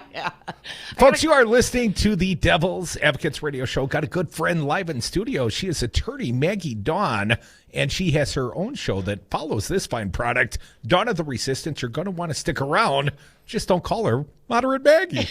Thanks, Mike. Thanks for coming in, Maggie, early. We do appreciate it, as always. Elizabeth Warren out today. I really liked Elizabeth Warren. Me too. The last female in the race out today. What about Tulsi? Like I said, what's your take right now? I mean, I have very mixed feelings about Warren's exit. Was she more in the progressive lane than the sort of centrist? Sure, but I thought she was a wonderfully important counterbalance to Bernie's stylings, where Bernie was bombastic and really doesn't want to talk about a lot of the details or, heaven forbid, the math. Elizabeth Warren was this very deliberate, extremely thoughtful, progressive as well, which I think it was really impressive, and it opened up a space for progressives that believe in those values but were a little bit, I think, discomfited by Bernie's styling. Vice President Elizabeth Warren? I think that, she has tried to position herself as the bridge between that progressive lane and that moderate lane. For Biden or for Sanders? Yeah. Either way. Come on, that's not an answer. She would bring in some votes, that's for sure, for both of those guys. Come back with us. More Devil's Advocates, more of our good friend and fine guest, Maggie Daun. More of you on the phones, perhaps, as well. 844-967-2789. We're not just doing this for money. We're doing it for a load of money. You're a lucky little boy, because you know why? You get to drink from the fire hose! Merchandising! They call me the ratings machine.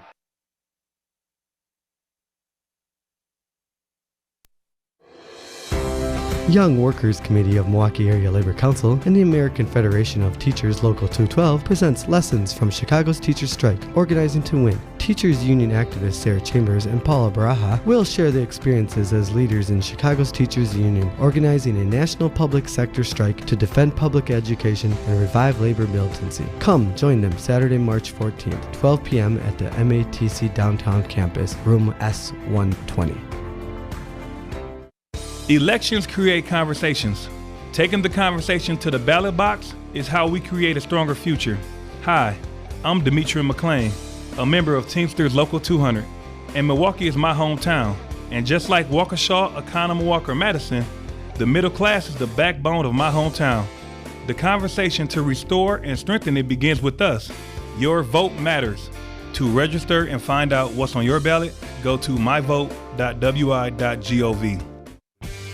Milwaukee is a great city with a great history and great architecture. You can take in Milwaukee's history and architecture while you partake in the delicious Wisconsin craft beer at Regano's Roman Coin. The Roman Coin features weekly drink specials, trivia on Wednesdays, pinball, a pool table, a jukebox, and a great selection of craft beers. The Roman Coin is also pet-friendly to appeal to the canine crowd, and you can order it from several nearby restaurants. Regano's Roman Coin, 1004 East Brady Street on Milwaukee's east side.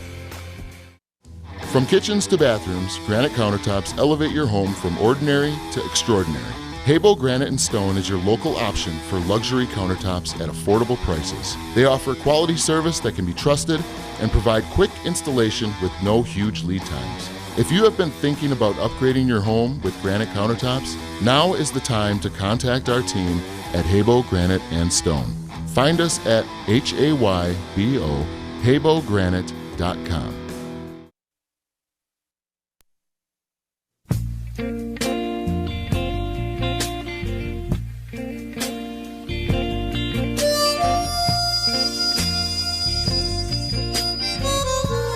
The Devil's Advocates, radio for nasty women everywhere. And we are back. Thank you for listening to the Devil's Advocates radio show. Last segment of the day. Can you believe it? Time flies when you're having fun. And we have fun when we hear from our callers at 844-967-2789. Dominic, what are we playing? Music for moderates? Not clear. That was a Brian song for what? The outgoing. It's a shout out to Elizabeth Warren. And what's the name of the song? It's the Shy Lights. Oh, girl. Oh, girl. I'd be in trouble if you left me now.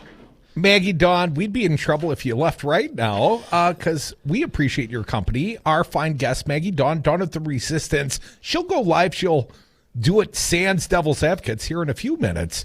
But, Maggie, got to ask you, it looks like it could be all over except the weakness of the Joe Biden campaign is still Joe Biden, and he's got to go on the debate stage with Bernie Sanders when it's just him and Bernie on March 15th in Phoenix. Well, of course, if he crushes Bernie in Michigan, it might be all over but the crying. But assuming that does not happen, Maggie, and the race is still competitive, doesn't Joe Biden still have a problem with the fact that he's still Joe Biden? Joe Biden, I think, in his, what is he, 77? Is he 77 or 78?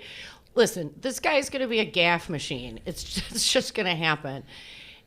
One of the things that I took away from Super Tuesday was apparently Democrats aren't particularly concerned about that. It is a race or a statement that they want normalcy and they want some constancy and reliability in who the leader of the free world is going to be.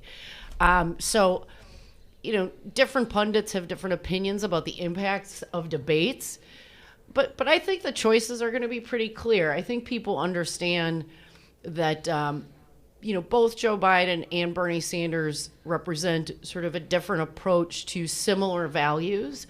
I think if Bernie does a more if I was Bernie Sanders, I think the more interesting question is nobody on Biden's staff is going to be able to prevent the gaffes. They're just going to happen. What is it? You pony soldier? Yeah, I mean, soldier. like, Yeah. He's just going to say weird stuff. Listen, Jack. Right? If I was on Bernie Sanders' staff, what I would be trying to do is not get him to, it might attract some of Elizabeth Warren's voters. Nothing does that like Elizabeth Warren enjoying the ticket. No kidding, right? I think she's probably right now, you know, it might take her a couple of 2-3 weeks. She might want to see. Oh, you think that long? It might take her that long. It might be too late for Bernie, though, at that point. To really have any Biden. impact. Well, Biden might have already wrapped it up by then. Who wants to hitch their horse to a losing ticket? Now, arguably, her leverage with both campaigns is the strongest it would ever be right now. Right. Because both of them perceive that she could fill a need for them in terms of appeal. If I'm her, I'm telling Joe Biden I want to be vice president. That's it. Like, I will come out, I will bring you as many of my people as I can. I'm going to help bring in, I think, women. A lot of women voters really like Elizabeth Warren. And that would be my quid pro quo. Like, I want to be your vice president. I want us to make Medicare for all a priority, even if we approach it in a stepwise fashion. I want you to come out and support that as the ultimate goal. You know, those kinds. I'd be asking him for some policy concessions as well as that I would be his VP on the ticket. Well, they don't call him Quid Pro Joe for nothing. And by the way, Maggie, the real progressives, they pronounce that word normalcy. 844-967-2789. One does. Jack from Merrimack, say hi to our friend Maggie Daun. Jack, say hi to Maggie. Hey, Jack. Hello. Maggie. Hey, there you are, Jack. Hello. Yep, you're on the air, Jack. I just had a thought on the drop in the stock market, the huge drop. About a year and a half ago, I think it was, the Congress voted for something like $1.5 trillion welfare tax giveaway to the very rich and the huge corporations, and another 30 of those multi-billion-dollar corporations aren't paying any taxes. They threw all that money into, guess what, stock buybacks. My contention is that's artificially inflating the price of stocks, and all of a sudden, some people are starting to realize that. Yeah, corrections.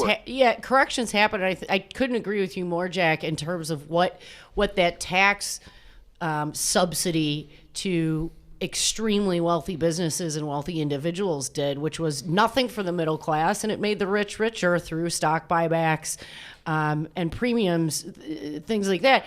Amazon pays no tax. Like, how is that even possible? It's just so absurd. I'm not sure that what we're seeing is a correction that is coming from that. But it's interesting when you start to see market downturns because there is such a herd mentality on the street.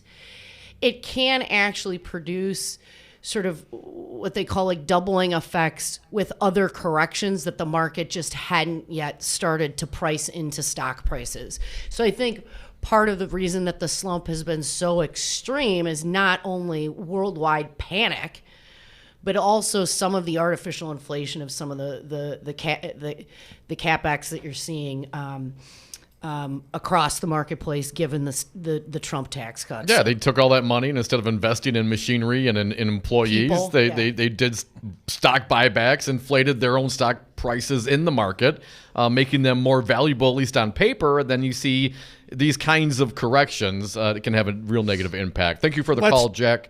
844-967-2789. Reverend Dean, you're up. Thanks for calling, Dean. What do you got for us? Hey, Dean. Say hi to Maggie. I'm on that. Well, of course, Maggie, you did a fantastic job while they were away, and I wanted to bring up a caller that you had. If you remember the gentleman who was not going to vote because, there's nothing been done for the black people. We don't respect that they're part of our take. That's one of the arguments for bringing someone of color into the vice presidency. But I think Michelle Obama as Supreme Court and, Kamala Harris as, Attorney General, we can make that. But my biggest thing right now is separating, just like you're talking about, the never Trumpers, never, the never nevers of everyone. Yeah. And I think a Biden Warren ticket would be saying, okay, we still have a revolution. We just need to get this guy out of office. Yeah, and it would set up. Listen, and I know part of that progressive revolutionary brand is like, to forget about the party machinery. But one of the things that Biden Warren ticket would do would be to tip a hat to progressives and say, listen, if you follow the typical sort of party system, you get Joe in for a term or two, and then it's Liz's turn. Or two? Yeah. Or two. If he lives that long. 78. Or if he croaks in office, it's Liz much earlier. Thank you, Maggie Daun. Thank you all for listening. Stick around. More of her comprehensive answers on Dawn of the Resistance. Maggie Daun, thank you so much. Have a great night, everyone. Thanks, guys.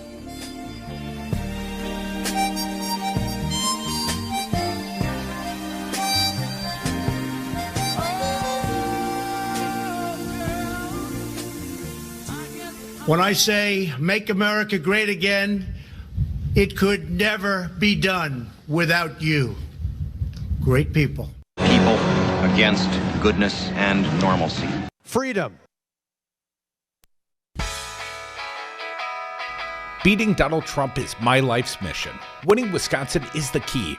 We built a progressive Wisconsin talk radio network to do just that. Now I need your help. I need money to complete the mission. Beat Donald Trump. Support progressive radio. Give now at GoFundMe Resistance Radio Wisconsin, or find the Support the Station link on any of our websites. I can't do it alone. Thank you for your help. In a union, there is strength. Wisconsin has had a long history with the organized labor movement in America, fighting for stronger wages, affordable health care, and retirement security, the values of the middle class. You can be part of that experience. Let Teamsters 200 be your partner. Your voice matters. Call Teamsters Local 200 at 414-771-6363 or visit us at www.teamsterslocal200.com or on Facebook. Make a difference. Union Yes. You are listening to WRRD Waukesha and W269DL Milwaukee, always streaming at talk1017fm.com. Virus affects market, temporary stay. I'm Barbara Cusack. Stocks and bond yields fell sharply as coronavirus fears send more shudders through markets as the Dow slumped about 3.6%. Correspondent Ellison Cossack says it's fear and uncertainty that are driving the market. Fear that the virus will wind up slowing down the U.S. economy considerably. It'll keep consumers from spending and ultimately hurt businesses. Uncertainty over just how much the impact of the virus will hurt the global economy. U.S. health officials said today they expect to be able to get enough coronavirus tests to public labs this week to test about 400,000 people. With the number of coronavirus infections rising to 22 in New York State, Mayor Bill de Blasio underscored the importance of testing. They could get testing capacity out to cities and towns around America in really substantial numbers. We could actually get ahead of this crisis and manage it properly, because at least we'd know who has it and who doesn't, and we know what to do as a result. Former United Auto Workers president Gary Jones has been charged with corruption. U.S. Attorney Matthew Snyder says Jones lived the high life while representing blue-collar workers. The United States of America is charging Mr. Jones with one count of conspiracy to embezzle union funds and conspiracy to aid racketeering activity, and one count of conspiracy to defraud the United States by failing to pay taxes on over $1 million that he and his cohorts stole from the UAW. Correspondent Martin Savage says the Supreme Court has just granted a temporary stay delaying the execution of an Alabama man, Nathaniel Woods, who says he's innocent. So what the U.S. Supreme Court does, and it does this frequently, is to issue a temporary stay. It remains in place as long as they think they need to sort of look over all of this. So it could be lifted in a matter of minutes. It could be lifted in a matter of hours. I'm Barbara Cusack. More power, more fight, the most heart. Gingras, Thompson & Walks is more than a law firm. We're family. We believe in doing our best to help people in need and right the wrong that's occurred. For more than 35 years, we've helped thousands of clients across the state of Wisconsin get the justice they deserve. Our proven track record of success isn't based solely on our knowledge of the judicial system. Rather, we make it our priority to get to know our clients and their cases so we can best represent them. Gingras, Thompson & Walks. Find us online at gtwlawyers.com. 5 9s, your local single-source IT solutions provider. Specializing in cloud technology, consulting, servers, networks, and hosting. We manage your IT so you can focus on running your business. Enjoy technology. Enjoy 59s.com. Tune in Saturday morning for Development Matters with me, Ken Harwood, for an honest discussion about economic development right here in Wisconsin. From Lambeau Field to electric cabs, we're talking about real solutions for real problems right here in Wisconsin. Tornado damage assessment is winding down in Nashville. Nearly 400 residential structures and more than 180 commercial structures received major damage or were completely destroyed. Mayor John Cooper cautioned residents to be wary of scammers. Now, it's important to safeguard your property and protect yourselves. Now, watch out for any upfront fees to help you claim services, benefits, or get loans. Be wary of high-pressure sales tactics from any contractor and verify credentials. Taylor Swift donated $1 million to the Middle Tennessee Emergency Response Fund, which supports the community's hit and nonprofits helping the victims. In an Instagram post, the singer said, "Nashville is my home, and the fact that so many people have lost their homes and so much more in Middle Tennessee is devastating to me." Swift further encouraged her fans to donate as well. I'm Barbara Cusack. the Devil's Advocates. Gary, when you drove down to meet us at the Roman Coin 30-year anniversary WRD rock and roll party, you drove down on the roads, right? Correct. Socialist roads, right? Someone plowed them, right?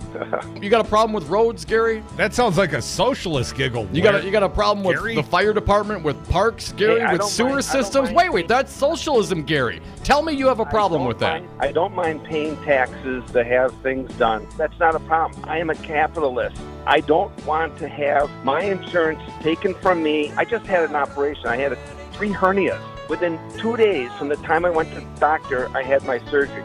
If I was living in Europe... Sorry to cut you short, Gary. I'm sure your hernia would still be okay under socialized medicine. And if you'd stop carrying all that water for Donald Trump, maybe you wouldn't hurt yourself. You can join the political party weekdays 3 to 6 p.m. 844-96